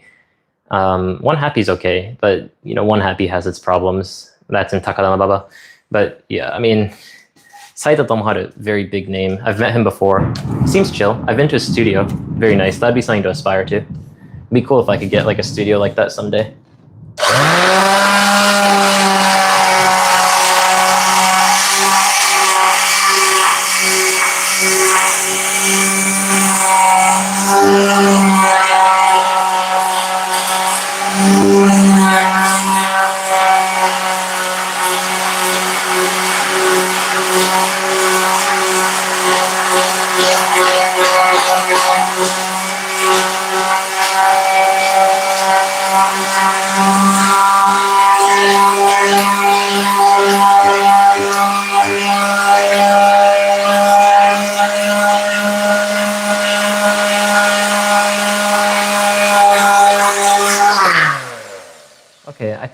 I mean, a little bit more sanding, then we'll get there. But I think that that's like not terrible. Let me just check with the piece of wood. I saw a couple of questions. What did I see? You only watch me for One Piece. Thank you. Do I watch any other TCGs? I watch some TCG stuff like Card Market to get a reference for what gameplay videos should be in the future. Like Card Market just has very well produced videos, so I'll watch them for like research. I watch like the Fuslie Pokemon vlog to see how vlogs should be made. So if I decide to make those, then I can do those well. But like casually, most YouTube content that I watch is just slop. I'm sorry, I'm not very. I want to say something like, oh no, I watched 3 blue, 1 brown or something. Like he does like really high level intellectual content, which I'm not smart enough for. I just watch slop, man. I'm sorry. Okay. That's a problem. But I think I might be able to make this work. There's just a big indentation here. But with enough time, I can smooth this out. The one issue is when I put this bar in, there is going to be a little bit of an opening here. So I need to think about what to do with that. But I think that there's a way. It's just annoying. Still though, we're getting there. I think I need to flatten this out a little bit more.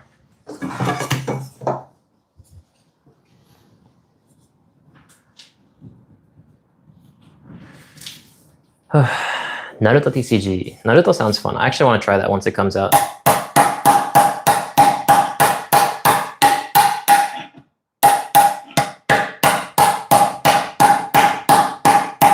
I might be able to use wood glue. That's actually a good shout. I'm not sure if it would look nice though. I think regardless, I probably should use wood glue just to make sure that the cards don't like fall through it, basically. But I think to actually fill the gap, I just need to make this nicer. But I think that the way that I'm going to end up doing it, which might be too long to do on this stream, definitely not for this stream, I imagine. But what I'll probably do is I'll have to decide exactly where I want the card to go. I'll decide where I want the card to go, and then basically just carve in once again into the table here, and then basically just embed this so that even though there's this like floating space, it's hard to see on the stream, but there's a little, it's really hard to see on the stream. Sorry, I can't show you guys. But there's a floating space here. And if I can just cut into this wood and just kind of embed this, not only would it make it so that this thing that's a little bit too fat would be a little bit skinnier, but also should make it so there's a pretty seamless transition between the two. And then the rest I'll do with like wood glue and stuff. Man, I really fucked this up, didn't I? But, you know, I said I was a carpenter. I never said I was a good carpenter.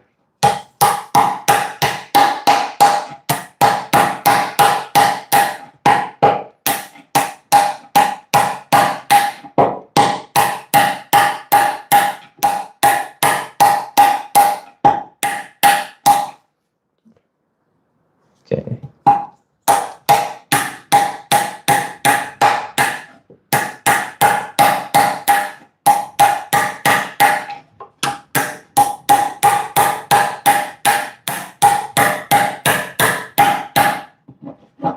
Satisfying to watch. Thank you.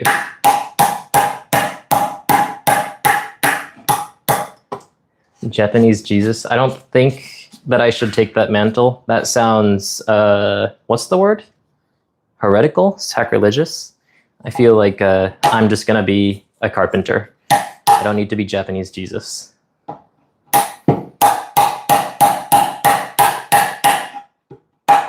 Blasphemous. That's the word, isn't it? There's so many cool words in Christianity, by the way. Like, they thought of so many cool words. You know, I understand many people are not going to be religious. I'm not particularly Christian, of course, being Japanese, of course. But like the words that they created, man, and also the structures, the buildings were so cool. But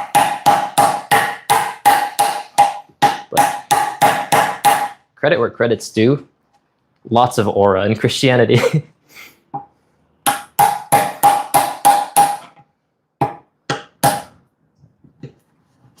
Heretical works too? Okay.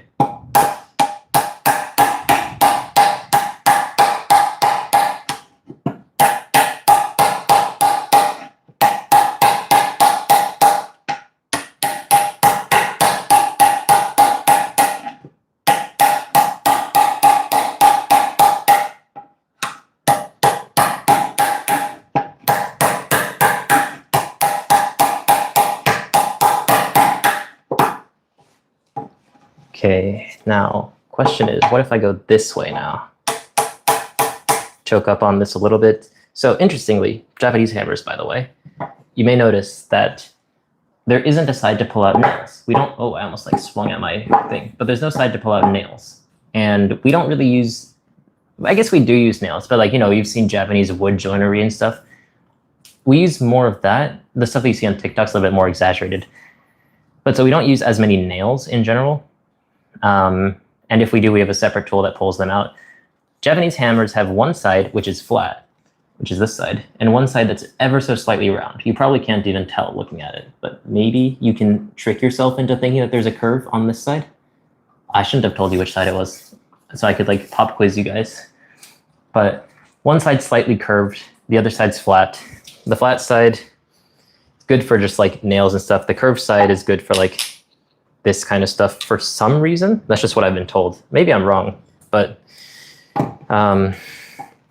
obviously this has metal on the end as well. So I just hit the metal with the metal and then chip away at it. But long hammer, more strength, but short hammer, more control. So now that we have the general shape here, what I'm going to do is choke up on the hammer a little bit, go from this side and just start to chip away at it this way to try to get a smoother shape.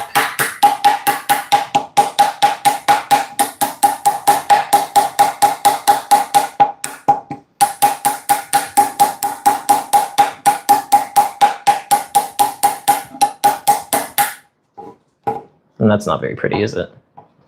Well, when I sand it down, it'll work out.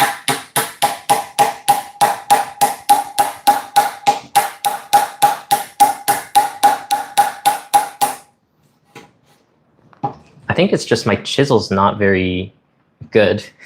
Like this is just a cheap store-bought chisel. But it's dragging way too much of the material with it. I imagine that when I sand this down, it'll end up fixing it a little bit, but it also doesn't help that I'm going with the grain, so I'm just pulling some of the grain with it.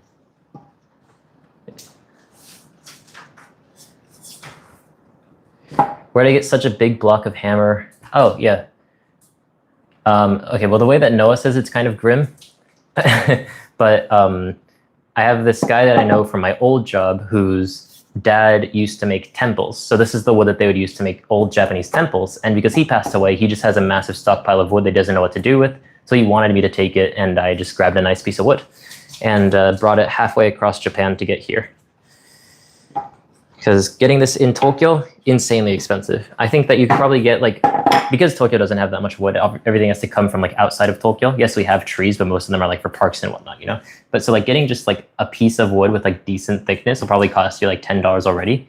Getting this, like this has to be an old tree, single piece of wood, very thick. This is probably like $1,000 if I were to buy this normally. Maybe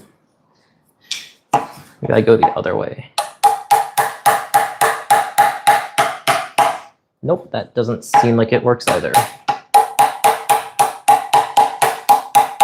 I'm just gonna do this the way that I was doing it before. The direction of the grain is really fucking me up here.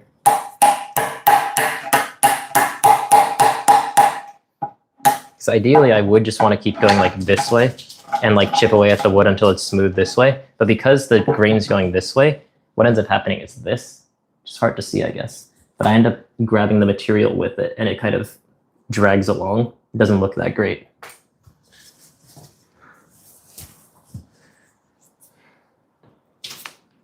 Yeah, I mean, it's getting its job done. The chisels, as long as it survives for this project, it's good enough. Please buy a better chisel. Thank you, Noah, for the $5. I should. But it just needs to survive this, and then I'm good. I have like smaller chisels, but I don't think that actually helps that much.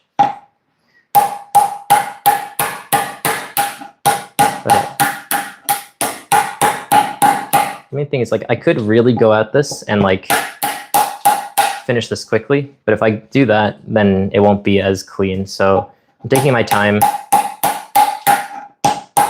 I appreciate the $5, Noah. I will, if this persists, I'll get a better chisel. I'm surprised how bad this was.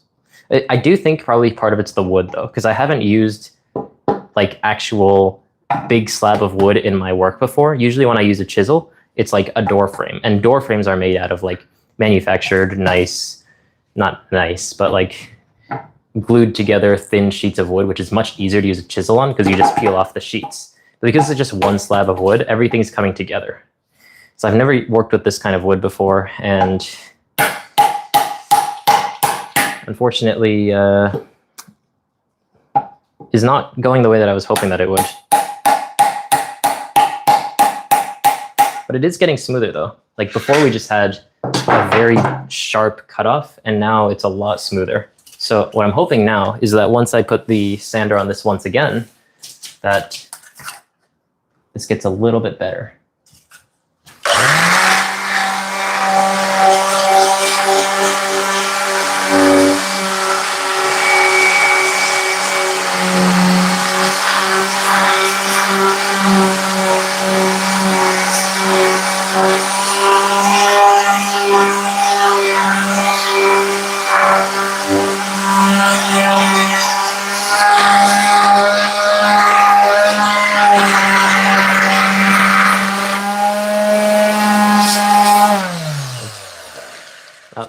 The sandpaper's dead.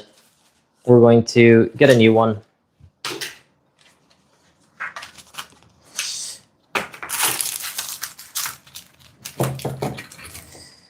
Yeah, it kind of sucks that like I'm limited a bit by budget here. Oh, shit, sorry. My actual job, you know, I have every tool in the world and I can make whatever I want to very easily, but because I'm just using my own stuff, it's stuff that I've cheaped out on Amazon for the past couple of years, so it's not going to be the greatest materials. As long as it works, you know. I did too far on this side.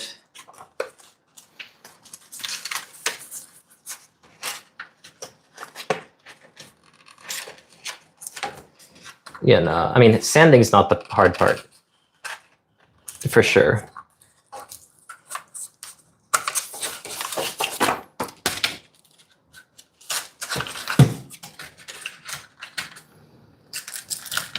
Okay, and we can thank China for giving us amazing, cheap power tools like this one to make this all possible. If you, Whatnot Power Tool, if you want to sponsor me, actually, maybe send me a chisel.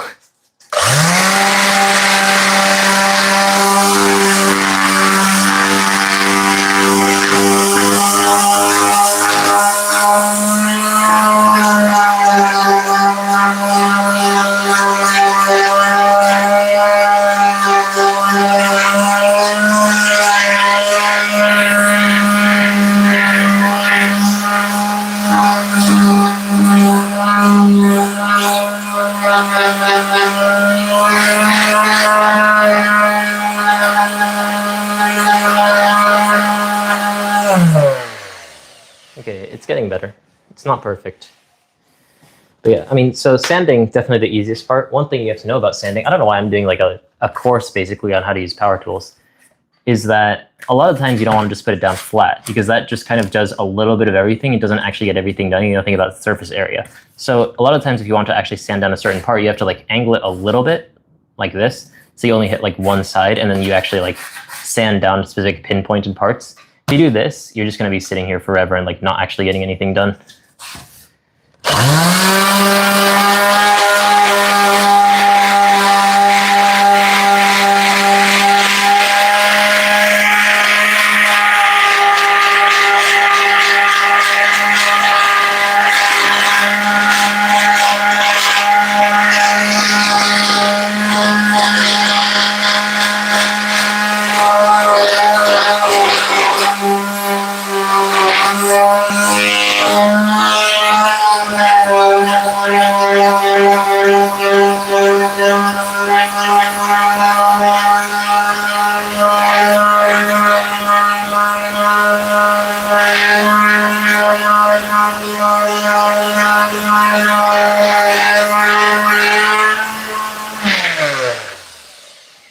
It's getting there.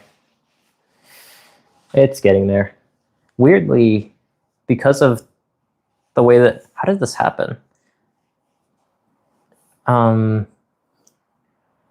It's like bumpy, but the grain part is sticking up and the non-grain part, I guess it's because I was angling it. So I was cutting more of the non-grain material because that's softer. It actually feels very nice because it's not just like a flat piece of wood. I can feel the grain. Interesting. Maybe I'll keep doing that. Try to get it a little bit more textured. Doesn't matter for the viewer, but when I touch it, it feels nice.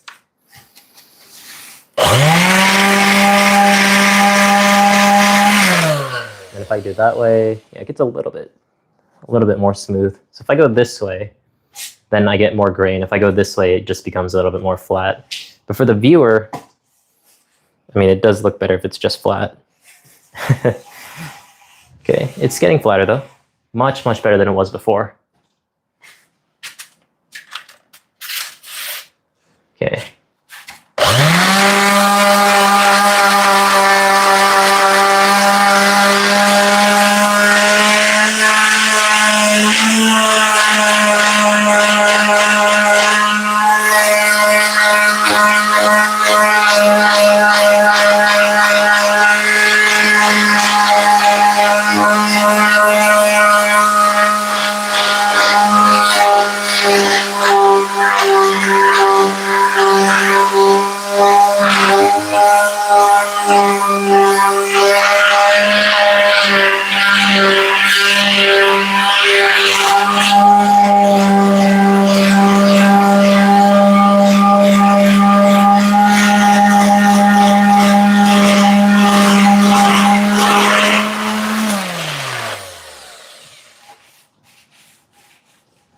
I wonder, let me grab the sandpaper from before. I really want to just pinpoint sand to this area.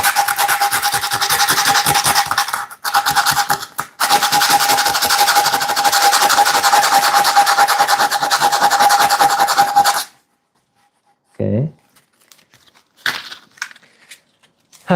Oh, sorry, you guys are just seeing like hair. So I look like Sadako from The Ring.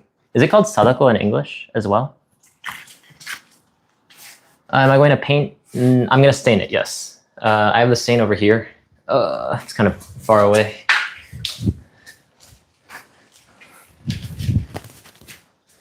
But yeah, this is just raw wood, which I'm surprised didn't go rotten, just sitting in a warehouse for like 20 years. But I do have stain, which I believe is a English brand. At least it looks English, you know. It might not be. Stain that I'm going to do on after I finish everything, but that's like way after everything. So still not going to be for quite a while. I don't even know how long I'm going to stream, but we're getting there on this. And once we can get it like flat enough, then we'll be in a good spot.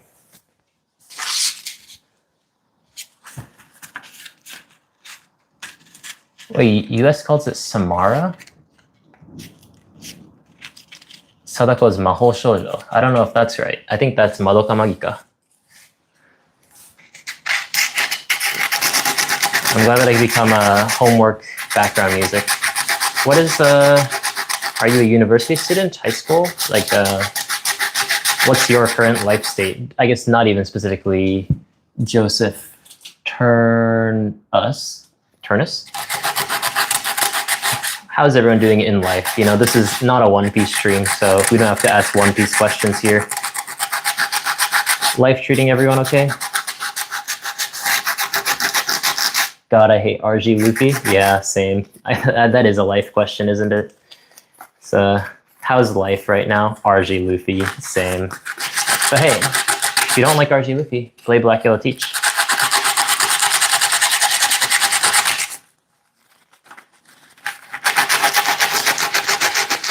Nursing school. Wow. Okay. Well, hey, if it makes you feel better, you know, you never know what's coming in the future. I went to school for architecture, became a carpenter.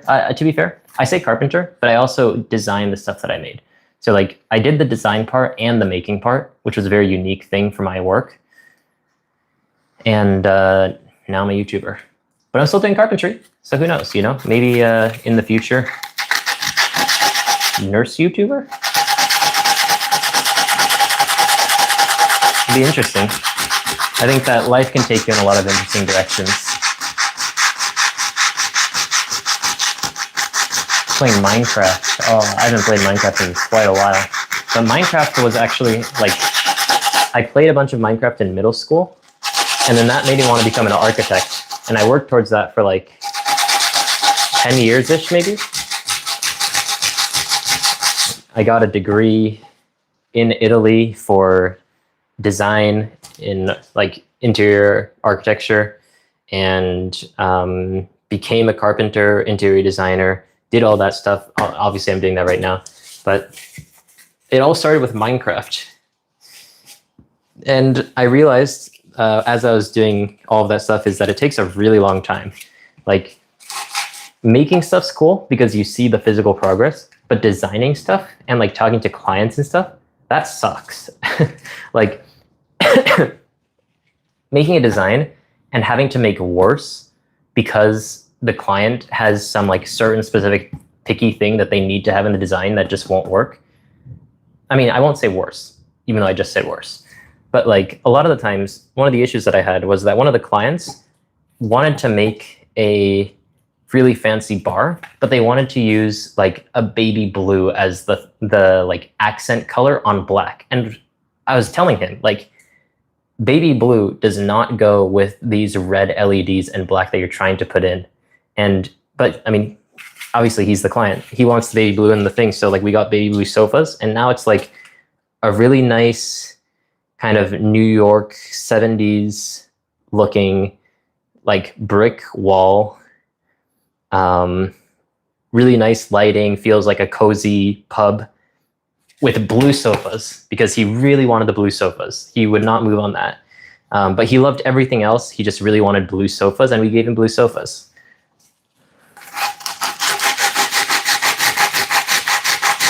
Strabo.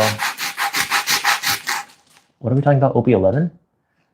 I need to set. Oh, yeah. OP11 was interesting. UP Luffy, Bella Betty. That was quite a set, wasn't it? Okay, hand sending is actually going really well. Like, we're almost completely flat.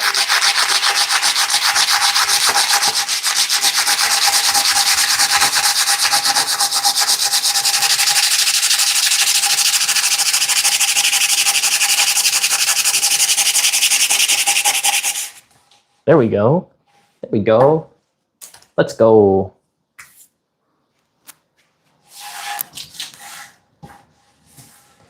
Yeah, I mean, like, the customer was happy with the space.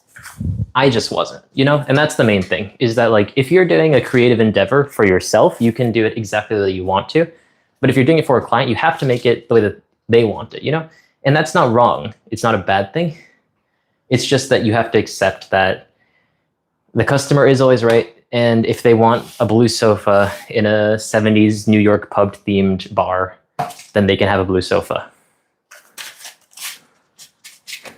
How long has everyone been playing OP? I think that's a question to you, chat. But I've been playing since literally day one of OP01, because OP01 release day was actually like 2 days before, or maybe 1 day before my girlfriend's birthday. And I just happened to be scrolling Twitter while chilling out with her and saw like, oh, look, there's a One Piece card game. And she's a big One Piece fan. So she was like, let's go find them. And we found some, and we opened the packs, and then I looked at my cards and I was like, man, I have a bunch of cards. I don't know what to do with them. And I learned the game. So I started from OP01. I didn't play the start deck format, though. That's the only format that I didn't play, ST01 through 04. But OP01, that's when I started playing.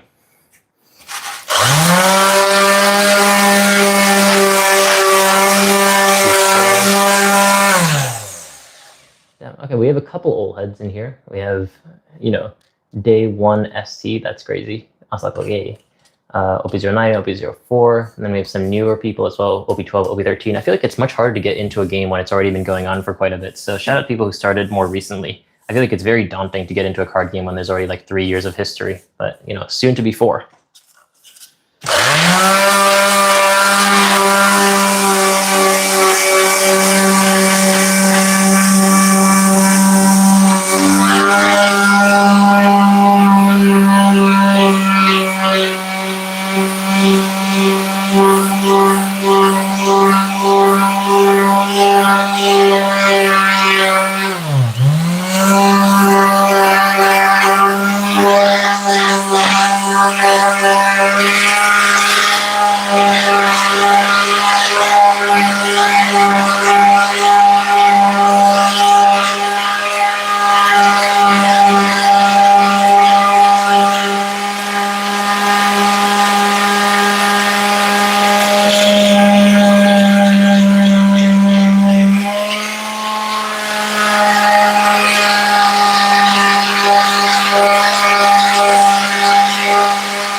think for now, this side's good. There's obviously some more touching up I have to do. Let me try putting the mat on it for a bit and see how this looks.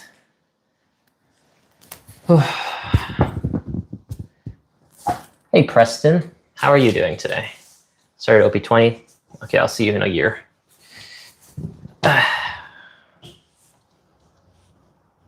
How does this look? Okay, ignoring the sawdust that's on my playmat. I'll give you guys a better angle.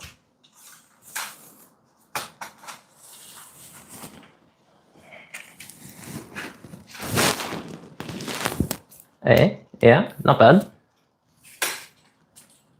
Not terrible. I feel like this actually ended up being a worse angle. Not bad, right? And then like I just need to do a little bit on this side as well. But the problem on this side's not nearly as bad as the problem was on this side. So I'm glad I got that fixed.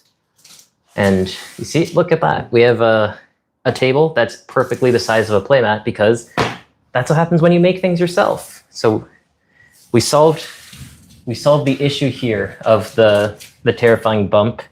We haven't solved the issue of what are we going to do with the hand holders yet, but I mean, it feels very nice. It feels crazy textured. It's like I don't even know how to explain it. Like my nerves are reacting very weirdly to touching this wood because it's so bumpy in a good way. I said that in a terrible way, but I mean it in a good way. But it feels crazy. And then I basically just need to figure out a way to mount the cards then. But we're almost there. What wood? Good question. I can probably tell if I smell it, but I feel like if I smell it on stream, that looks very weird. Oh no, I think I had a donation somewhere. I see the number went up, but I'm so sorry if I missed that. Oh my God. Oh yeah, no, that was the chisel question from Noah. Thank you very much once again, Noah, and everyone who's donated. Make sure to like the stream if you're enjoying it. Very different from what I usually do. But 100 people for just me yapping to a camera as I make a little table. Pretty cool. Okay, so this side's still a little bit too high, so I need to shave this down a little bit. But this side, how does this side look? This side, I mean, the disaster part was an issue. Not much we can do about that. I think the solution here isn't to just cut this until it's completely flat. It's to just cut an indentation into the wood so that I can just slot this in regardless of the waviness or bumpiness of this table. I think that's probably the best way to do this. That's going to be a very long time to be able to do that. So let's hold that off for next time maybe. But the main thing though is that we have the shape basically done. So I think that more or less what it's going to look like is you obviously have like the aerial view of okay, no, that's fine. You'll have like the aerial view of the table, right? But then you'll also have like a little view of the table from the side, kind of like this. So you can see POV, face cam stuff when we're actually playing the game. I don't know why it's so hard for me to find like the right angle here. You can see my stream over there too. But yeah, it'll be like that basically. And then you have someone sitting over here. Better camera angle, of course. So you play a little card game. You have a little card stand. The table's coming together, isn't it? Oh yeah, good Nami mat too. But yeah, no, I have. That's how I've been checking your chat messages and stuff. The drink holder? Shit. Fuck, I forgot the drink holder. I have a roll of tape. You could just like duct tape that out to the side there, and there you have your drink holder. Okay, but I think that should be good for that side.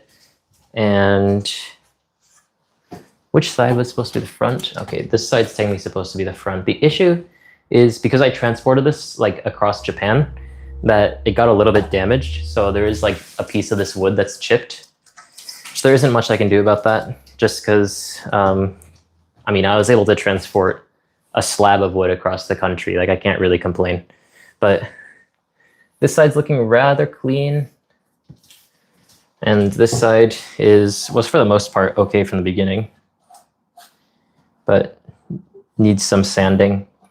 How does this look on this side? This one's also a bit bumpy. Okay, so both sides I need to fix a little bit.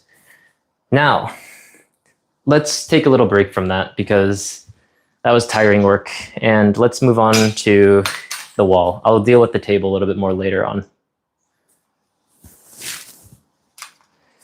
So, for people who weren't here at the beginning of the stream, which I imagine is probably going to be most of you all, the way that the stream is going to work, okay?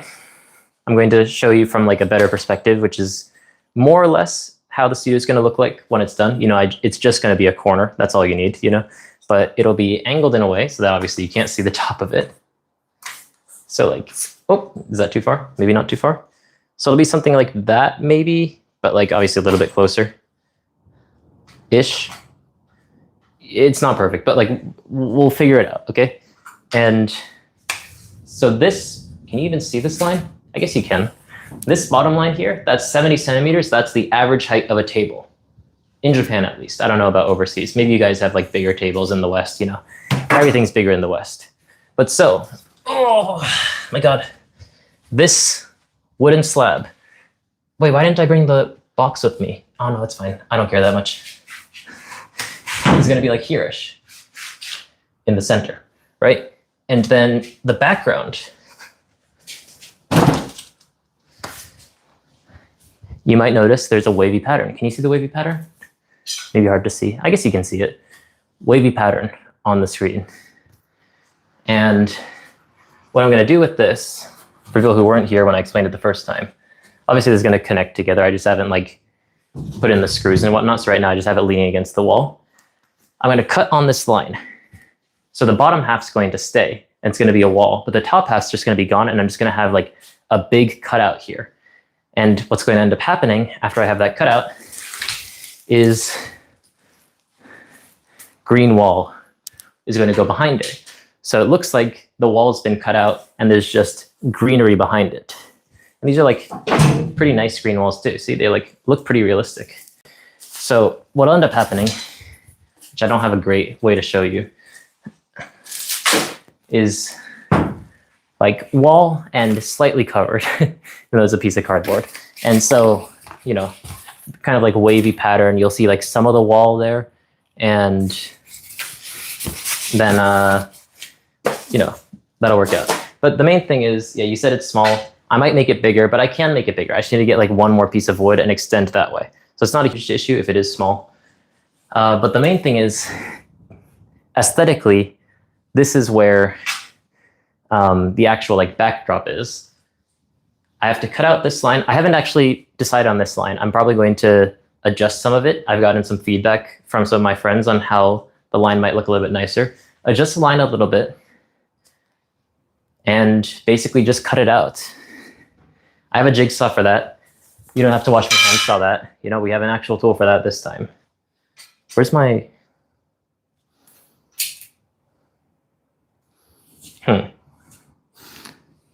I should have the tool for that. The one issue though is that the little screw to take and adjust the angle of this is missing, but we'll figure that out when we get there. I don't know how much longer we're going to end up streaming, but that's small. I think. Oh, okay. You're talking about table height. I thought you were about the studio. Standing table is about 90 centimeters. It's a sitting table though, so like, you know, yeah, like this is the height, which looks smaller, I guess, when I'm standing up. But like when you're sitting down, this is like a normal table height. So that's the height of the table. And basically it's just this wavy pattern up here. What do we want to do with it? That's what we have to figure out now. So let's draw some lines. As you can see, I've been experimenting a little bit on like how I want the lines to go. Also thinking about like putting some cutouts. So I could put like little figures and stuff. You want to see some figures that I got? You might recognize this. Dun dun dun dun. Dun, dun, dun, dun, dun, dun, dun, dun. It's the guy, Luffy D Monkey. So like a couple of figures like this one that I can throw in the background. Maybe I put some like sponsored things as well, like Sleeve Chief deck boxes and whatnot. Maybe one day if I get a Red Bull sponsorship, I'll put like a Red Bull fridge. That'd be cool, isn't it?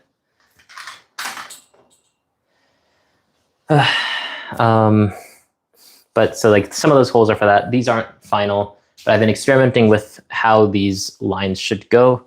And the issue that I've been told is that maybe it's a little bit too symmetrical. It's hard to tell, unfortunately, because there's so many lines on the screen. But all of this is going to end up being cut out and just becomes a green wall. And then the question is, do I want to put a little bit of asymmetry into it? If I put like a little bit more wood on this side, then I can have more space to like cut out some interesting holes or some interesting like different elements. I keep tripping over the piece of wood on the ground.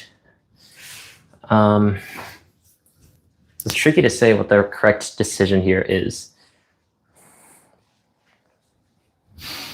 I think that the answer though is to just get a marker and then start. If I can find a marker, god damn it, where did that go? Okay. I'm missing a lot of things, aren't I? Where did the marker go? Oh, there's a pen. That's the pen I was looking for before, but too late for that. Oh, okay, I found some markers, guys. Okay, don't tell my boss this. I forgot to give back a lot of markers from my old jobs. I have a bunch of them stockpiled in my bag. Okay.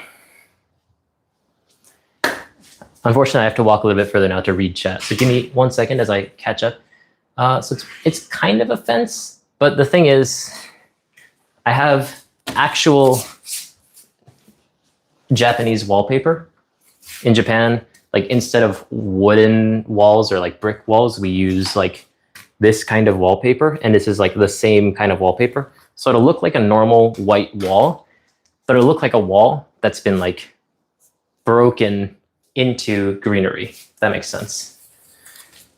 But yeah, no, I have a bunch of markers, W scalps, as the kids say nowadays. And this might not be great viewer content because the saw part is done for today, and I'll figure out that problem later on. Now the question is, how do we want to first of all, how are we going to hold this? So it'll be connected like this, right? That makes sense, right?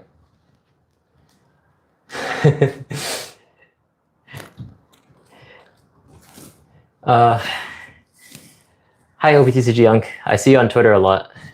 Thanks for you sometimes comment on my posts. I see you regardless of that as well on my timeline. Speaking of timeline, dude, do you guys get that trend on Twitter where it's like tap and hold to see the image, and then it's like a 50-50 chance of seeing something extremely lewd? Like, oh my God, dude, this trend, man, I'm trying to ignore every single one. So I'm just scrolling as fast as possible, and it's just infinite amounts of like tap and hold, tap and hold. I can't get past it. It's just my entire Twitter line is completely black, so I just can't open up Twitter anymore. It's so miserable. Anyways, wall. So I think right now the wall comes down this way. This old line, ignore this, okay? I decided not to go with that one. But I think that what I want to do is kind of go a little bit higher here. If I have a little bit more space here, that creates a bit of asymmetry, which look kind of cool in the background. The issue though is if I just go straight down this way and then this way, it'll look a little bit unnatural. So I think, there you go. Sorry, it's going to be a little bit hard for me to see chat as I do this, but I think I'm going to pull out this line, and maybe this side doesn't need to have as many complex shapes, as long as like one big arc-ish. So like maybe a little bit more subtle of a curve. So we'll go like this, I guess. I'm not an artist, by the way. So don't critique me on that. I'm just trying to make a nice looking curve. That looks terrible. Fuck. Fuck. That looks terrible. I think probably this needs to go much lower. So go lower here. See, this is why there's so many lines on this. Go lower here. I think I probably need to start from here as well. But like grab a line like this and pull it over this way. Probably go down a little bit more here. And curve it up like this.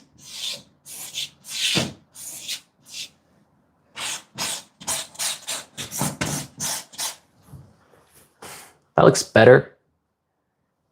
Probably need a little bit more. I'm sure this is really boring for you guys. I'm sorry. And you guys are just staring at my back as well.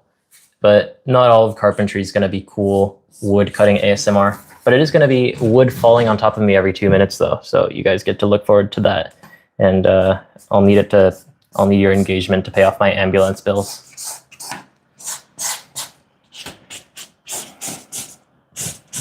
I think that's not a terrible arc though. Yeah, like I said, gonna drop down on me every couple of minutes, so keep an eye out for that when that happens. It's very hard to tell what's going on here, isn't it? But so basically, ignore this line at the top here. Curve comes down here, goes back out this way, so there's a bit of asymmetry. This side is going to just be more or less like this, but this side has a much bigger bump so that I can put like a bigger cutout window in here. Oh, and also by the way, there's going to be LEDs in this. So there's going to be like a bit of a glow in between the wall and like the greenery. What's everyone talking about? Shank? Oh yeah, you saw me fall off the table at the beginning. Yeah.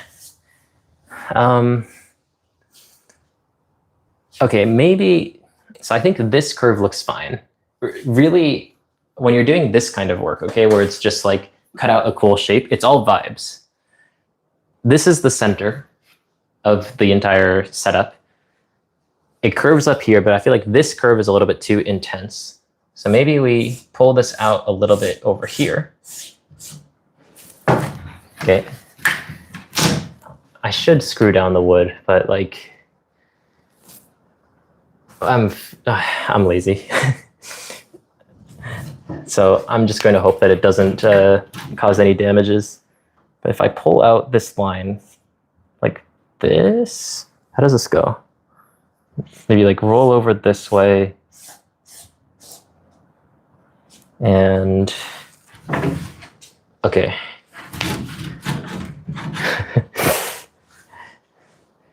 Curves out that way. Maybe this curve is a little bit too intense, but maybe it should be like that. So there's like some clear distinction between the areas. Maybe this is actually too smooth. Maybe that's fine though. So it comes this way, goes up this way. The wood falls on me. Disaster of a stream. Goes this way, goes up, goes the side and that way. Which I think kind of works. Let me look at the bigger picture here. Sorry, it's harder for you guys to see on Twitch, not Twitch, sorry, YouTube. I thought about that and still said the wrong word. How does that look? Interestingly, when I'm right next to it, this looks completely fine, but from far away, it looks like it's kind of dipping in. So maybe I do a little bit of movie magic and purposefully make it a little bit higher than it needs to be. How does that look from far away? That's not bad. I mean, okay, that kind of works.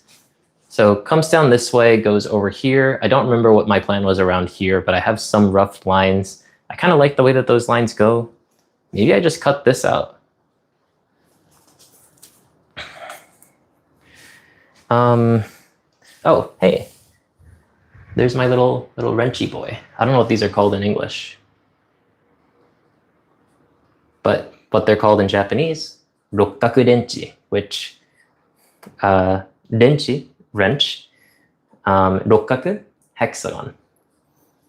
crazy how some languages work. Hexagon wrench. Allen wrench? Why is it Allen? Oh, it's okay. Some people call it a hex. Why is it called an Allen wrench? Allen key? Who's Allen? This is a hexagon wrench in Japan.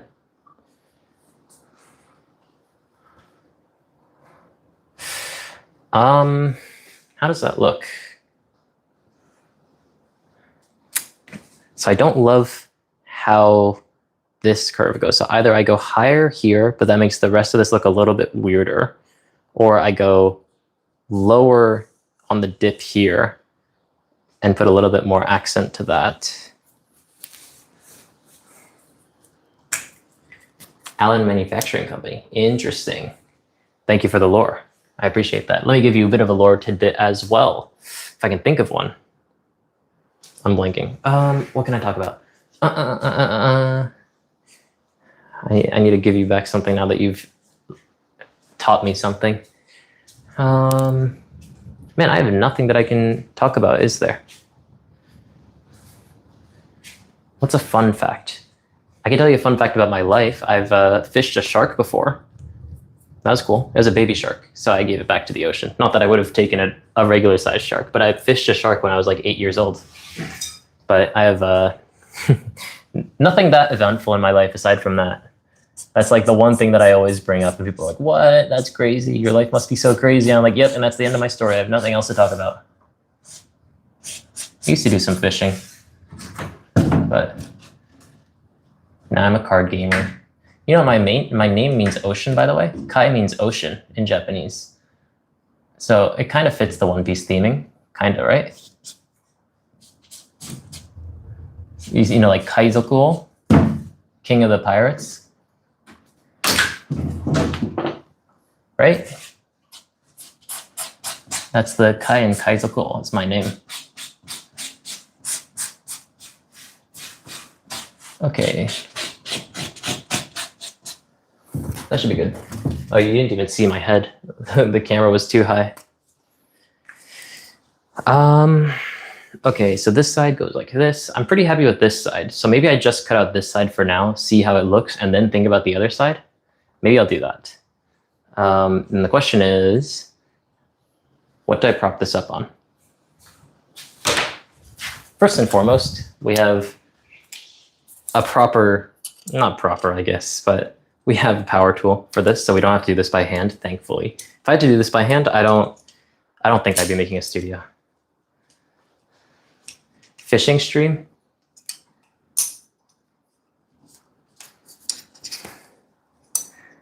I'm a righty.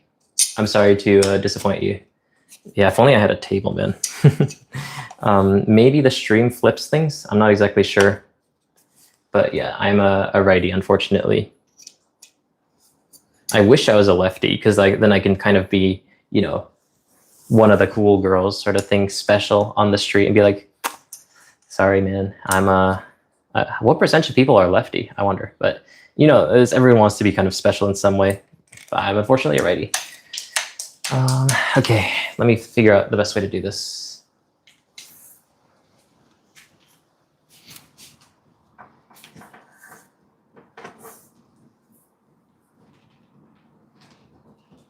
Yeah, no, that's true. Everything is made for righties. So like I get that. But you get bragging rights because you're unique by default.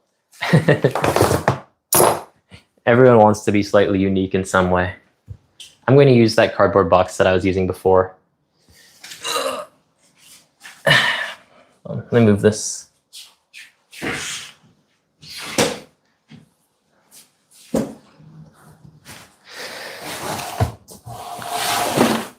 Okay. Well, table's getting there. I'm getting a message from my girlfriend. I'll answer that later. I wonder if she's watching the stream. She doesn't speak English, so she doesn't usually watch my streams, unfortunately. Or like videos in general.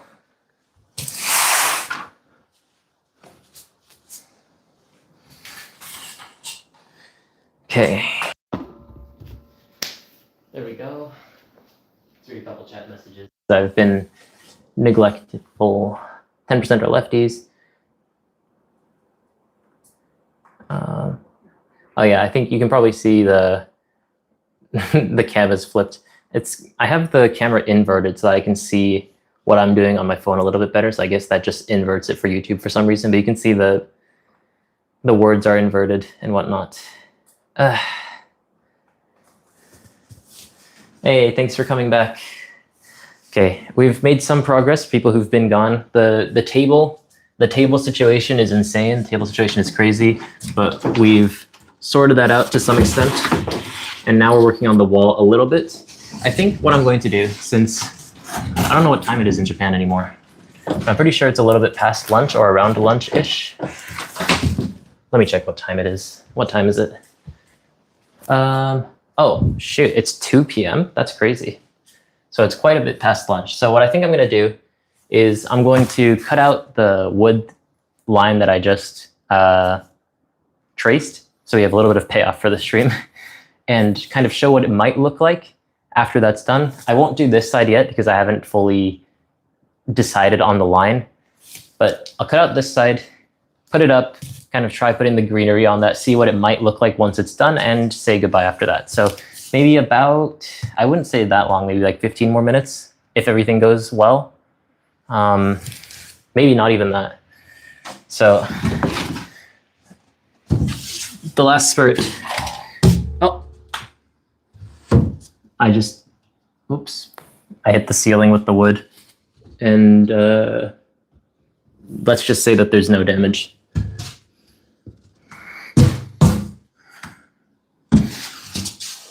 I don't think anyone would notice that unless I pointed it out, so we're good. Okay, now the other thing I need to be careful of is to make sure not to cut the box underneath. So this one's actually going to be pretty simple. It's just going to be cutting here. I've already blanked out on exactly where I'm going to be cutting. No, but I think it's this bottom line. So you cut like this down here. Okay. And we'll go from there, I guess.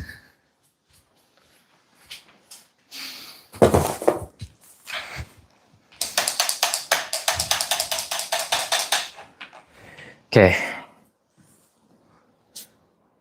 What does the legs are legging mean? Usually I wear long sleeve pants, especially if I'm doing this kind of work. Like, you have to wear long sleeve pants in like Japanese construction work because it's more safe because you don't go and hit your leg. And my legs are like weirdly hairy, so I don't really like that. But I know there's people who are hairier, so I won't complain. But shout out to my hairy leg folk. Shout out to the roughly 100 of you that have stuck around throughout this entire stream. That's pretty crazy. I should have just went to eat lunch somewhere in the middle during this, but okay, whatever. Let's go. Okay, that was really loud. Oh, let me turn down the. Okay. Let me know if the sound is absolutely terrible, and I'll mute it. And that's all I can say, because this is very loud. I turned down the speed a little bit, so it's probably not going to be as loud, but it might be pretty bad for you guys.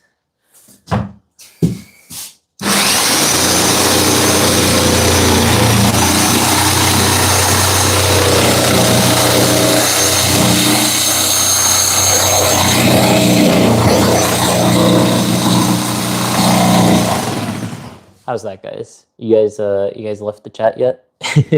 You guys went to sleep because the ASMR is actually just destroying your ears now?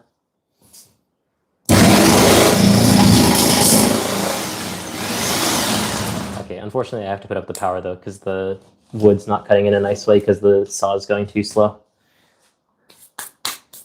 Not too loud. Good on your end. Okay, I'll keep doing this then.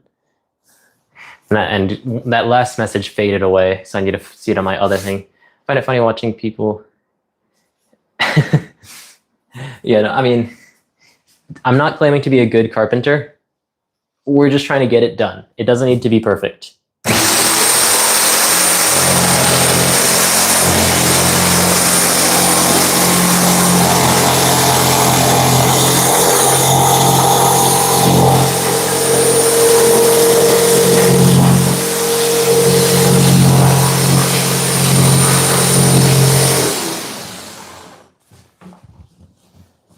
okay.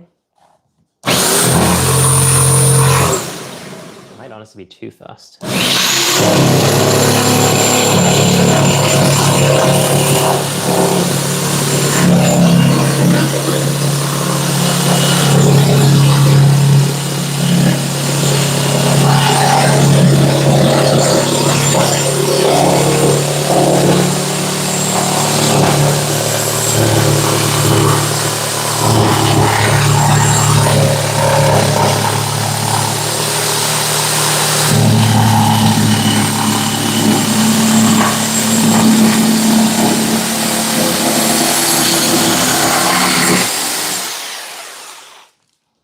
Done. One done. And I kind of went off course a little bit towards the middle, but I think I corrected well enough. Let's prop this up. Okay.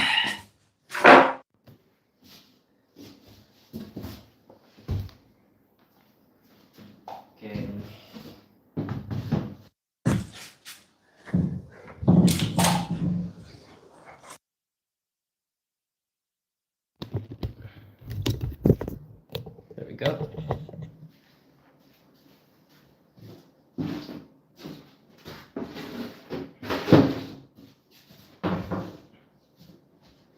I'm sorry if you guys are giving me like good carpentry advice. I only did this for like 2 years, so I'm not going to be a great carpenter. I just get what I need to get done. But yeah, so that's one side of the cut, then I'll cut the rest of this and see how it looks. That should be good there. Hopefully it doesn't fall on me while I'm doing that. Maybe it does. I mean, maybe that's a good clip. I know clip farming culture seems to be big nowadays, but I don't, that's a whole different ecosystem that I'm used to. Right. Ah, shit, I think I need to go a little bit higher on that. Well, I may need to redraw the line a little bit so it doesn't get like a weird bump in it. Because I think that the line that I cut was a little bit lower than I probably should have gone, so I need to correct that a little bit by pulling this over this way.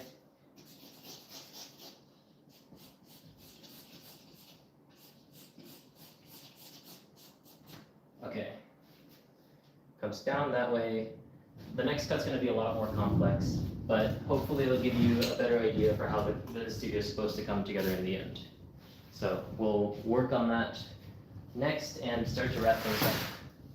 At least for today. I might do this again some other time, but it is really pressuring to do woodworking and, more importantly, things to go wrong in front of like 100 people. It's nowhere near like the massive amounts of viewership that I sometimes get.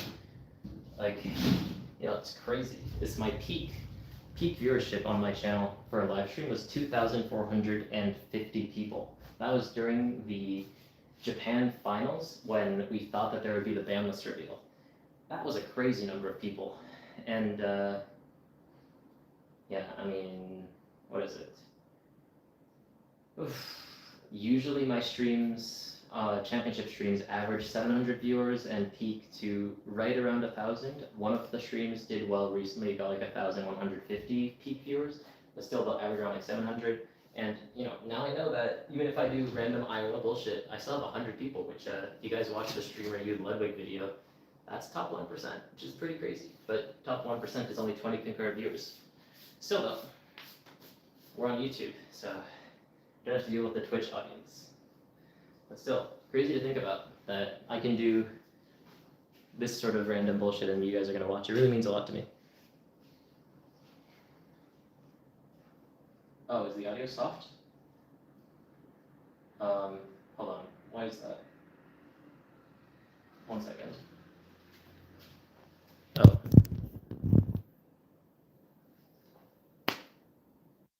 Can you guys hear me now? Hold on. How is this, guys? Check, check.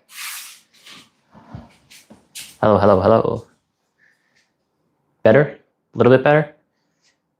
Okay. My bad. I don't know how much of that you heard.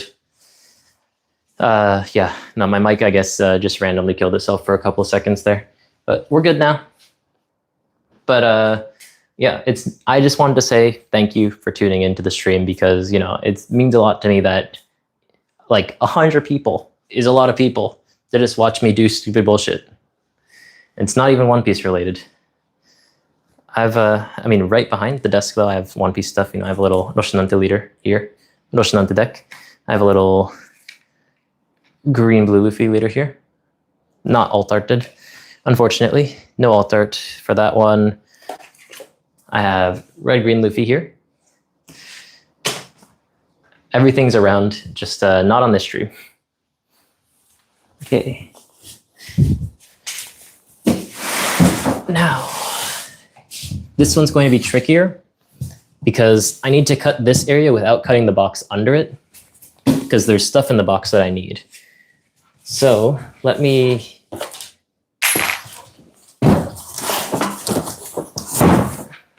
put stuff. Oh, sorry, you guys couldn't see that. Hold on, bad angle on the camera. I put a little thing over there. This is actually a pretty good angle, no? So this entire side is floating. You don't want to, for those at home who want to use a jigsaw, you don't want to put supports under both sides because what ends up happening is when you cut it, the wood's going to sink inwards like this when you have stuff on both sides. And what ends up happening is it's going to grab the jigsaw blade and then your blade's going to do this thing called kickback. And kickback, which is a circular saw thing, but it also happens with jigsaws as well, where it like jumps up. Less dangerous on a jigsaw as it would be in a circular saw because circular saws will like jump back at you.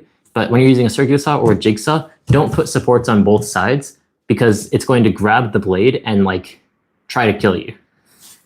So this side is held down, this side is floating.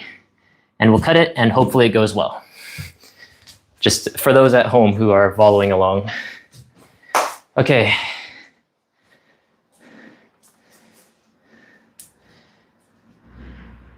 Yeah, and then for people who are not carpenters in the chat, Kickback is a song by Yonezu Kenshi, which, you know, for Chainsaw Man, you know, hey, Chainsaw Man, anime, all that good stuff. Let's hope that this goes well.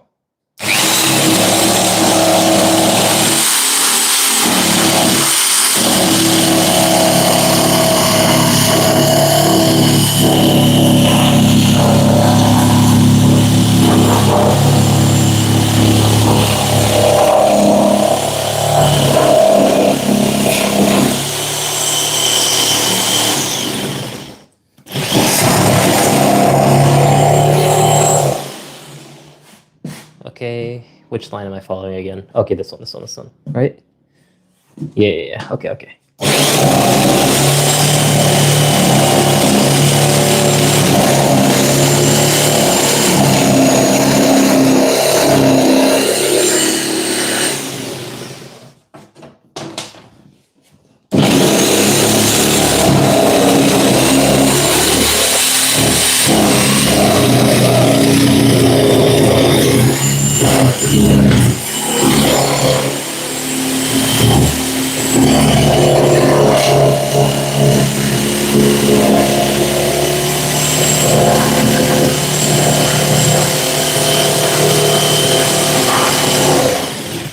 Okay, we got one side, and I want a bit of a sharp edge, so I'm going to go from the other side for this side, and my cable doesn't reach.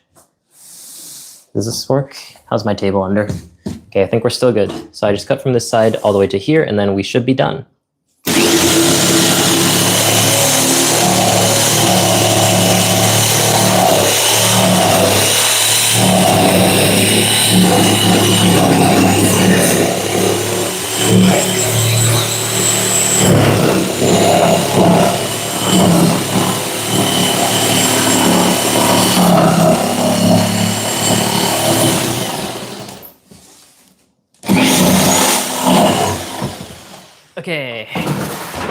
Okay, it worked out. Don't worry about that. We got the cut, that's all we need.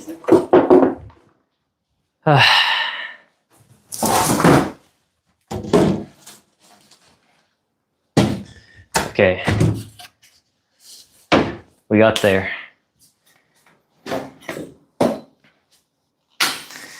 Okay, that should be good. Obviously, the top of this you won't be able to see in streams. Oh, Woo Train. Yay. Thank you for the $2. I appreciate it very much. Yeah. Probably going to start to wrap up soon, but we can finally start to see the vision coming together, okay? So thank you very much to you, Woo Train, for the donation. I really appreciate it. I'll check out some of the comments in a bit as well.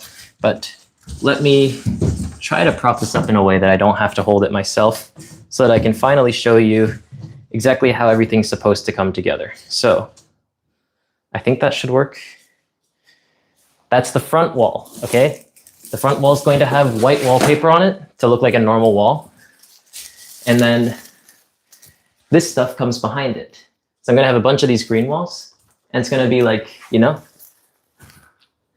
like a little green wall that's breaking out of the wall. I don't know how you'd say it, but that's the main idea, is I'm gonna have basically two sides of this.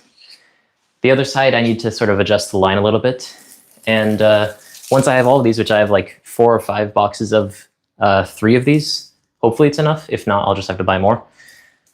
Goes all in the background, makes a nice little facade that looks kind of greeny. And that with the wooden table in the front makes a very homey feeling environment, I hope. So that's the vision. Whether it comes together well, we'll have to see. But yeah, I mean, it took a very long time to design this. We went through like a bunch of ideas. Original idea was to just make like a very cozy looking like bookshelf enclosure. So it feels like you're just in a warm sort of like cozy house. The issue though, we don't have very many books, and I don't want to buy books just for the display. So a little bit more modern, a little bit more chic. And I'll show you the wallpaper too, we might as well, because I'm gonna have to open it up eventually anyways. But once I showcase this, oh, it's kind of stuck. I can find scissors, then I can showcase this.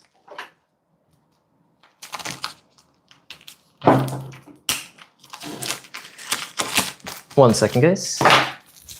Okay, but this is just like standard white Japanese wallpaper. Kind of hard to see on stream, but it is textured, see? Japanese wallpaper is all basically like this.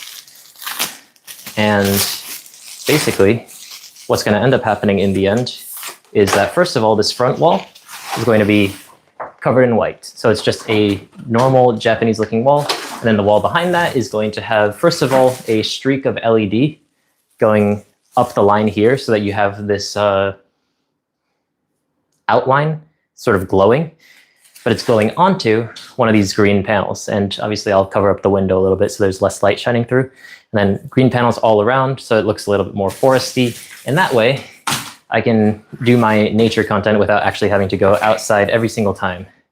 To be fair, I'll still do nature content, but it's a pain to go outside to film some bits like in trees and whatnot, especially, you know, like today, it's been raining like crazy. It seems to have stopped now, but oh no, it's still raining, just not as hard. But we're getting there. The table is, I would say, about like 50–60% done. The wall, much closer, much easier to do.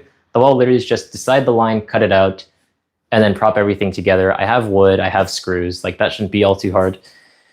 And hopefully it's done by the start of August. But in any case, I think that will probably be wrapping up stream relatively soon. Let me go and read chat messages once more. 1 second. Won't be eaten by mosquitoes, true. Yeah. Oh, yeah, I might put some like One Piece stuff in the background. I think really it just ends up coming down to like how I feel in the end. Like the whole point, as you can see, some of those circles, these circles aren't going to be here. They're just kind of ideas in the beginning, but I think I'll cut out like circles or some shapes or whatnot and have these cutouts where I can put in some random things. Like I showed the chat a little bit before, like some figures, you know, we have the One Piece card game, Ichiban Kuji figure and stuff. So like, you know, just pop that down in the middle so you kind of see some cool things in the backdrop. And, you know, because we're a YouTuber, we need to pay the bills as well. I'll put some like Sleeve Chief deck boxes and stuff as well. But I think this should all work out. The wall is coming together. The table, we had some issues, definitely had some issues today. People who were here from the beginning who saw me struggle with that definitely noticed we had a big, maybe like 5 millimeter bump that we had to deal with, and we sanded that out. We chiseled that out. Chat learned a new word today, nomi, Japanese word for chisel, and shout out to people who also remember what a saw is in Japanese as well, nokogiri. So hope you guys learned a little bit of something, sprinkling some limited carpentry information. Remember, I've only been doing this for like 2 years, but I've been designing for longer. My degree is in design. My actual carpentry experience is only like 2 years. I hope you had some fun with this rather casual stream. In any case, I think this should probably be it for today. And maybe if I'll do another one of these, then I'll live stream it, but it'll be spontaneous. So if you catch it, you'll catch it. In any case, I hope that you guys enjoyed this stream, and I'll see you guys next time if I can ever find the end stream button. Hopefully I didn't miss any questions. I'm sorry if I did, but I really appreciate everyone. Oh, actually, I see one long question that I will answer. Do you think Roger can be back? Probably not. Maybe with maybe with support, like anything can come back with support. It really just comes down to that. But Roger fundamentally has a downside, and most leaders only have upside, so that makes it a little bit more difficult. In any case, though, thank you very much for watching the stream, everyone. It was a pleasure to have you guys. Kept me a lot of company. Time flew really fast because I was doing this while talking to you guys. Would have been kind of boring otherwise. But once it's all done, you'll see it because it'll be basically in every single video that's filmed in here. Appreciate you guys for tuning into the stream. I will probably be IRL streaming in a couple of days in Akihabara, so check that out when it comes out, whenever that is. I'll see you guys next time.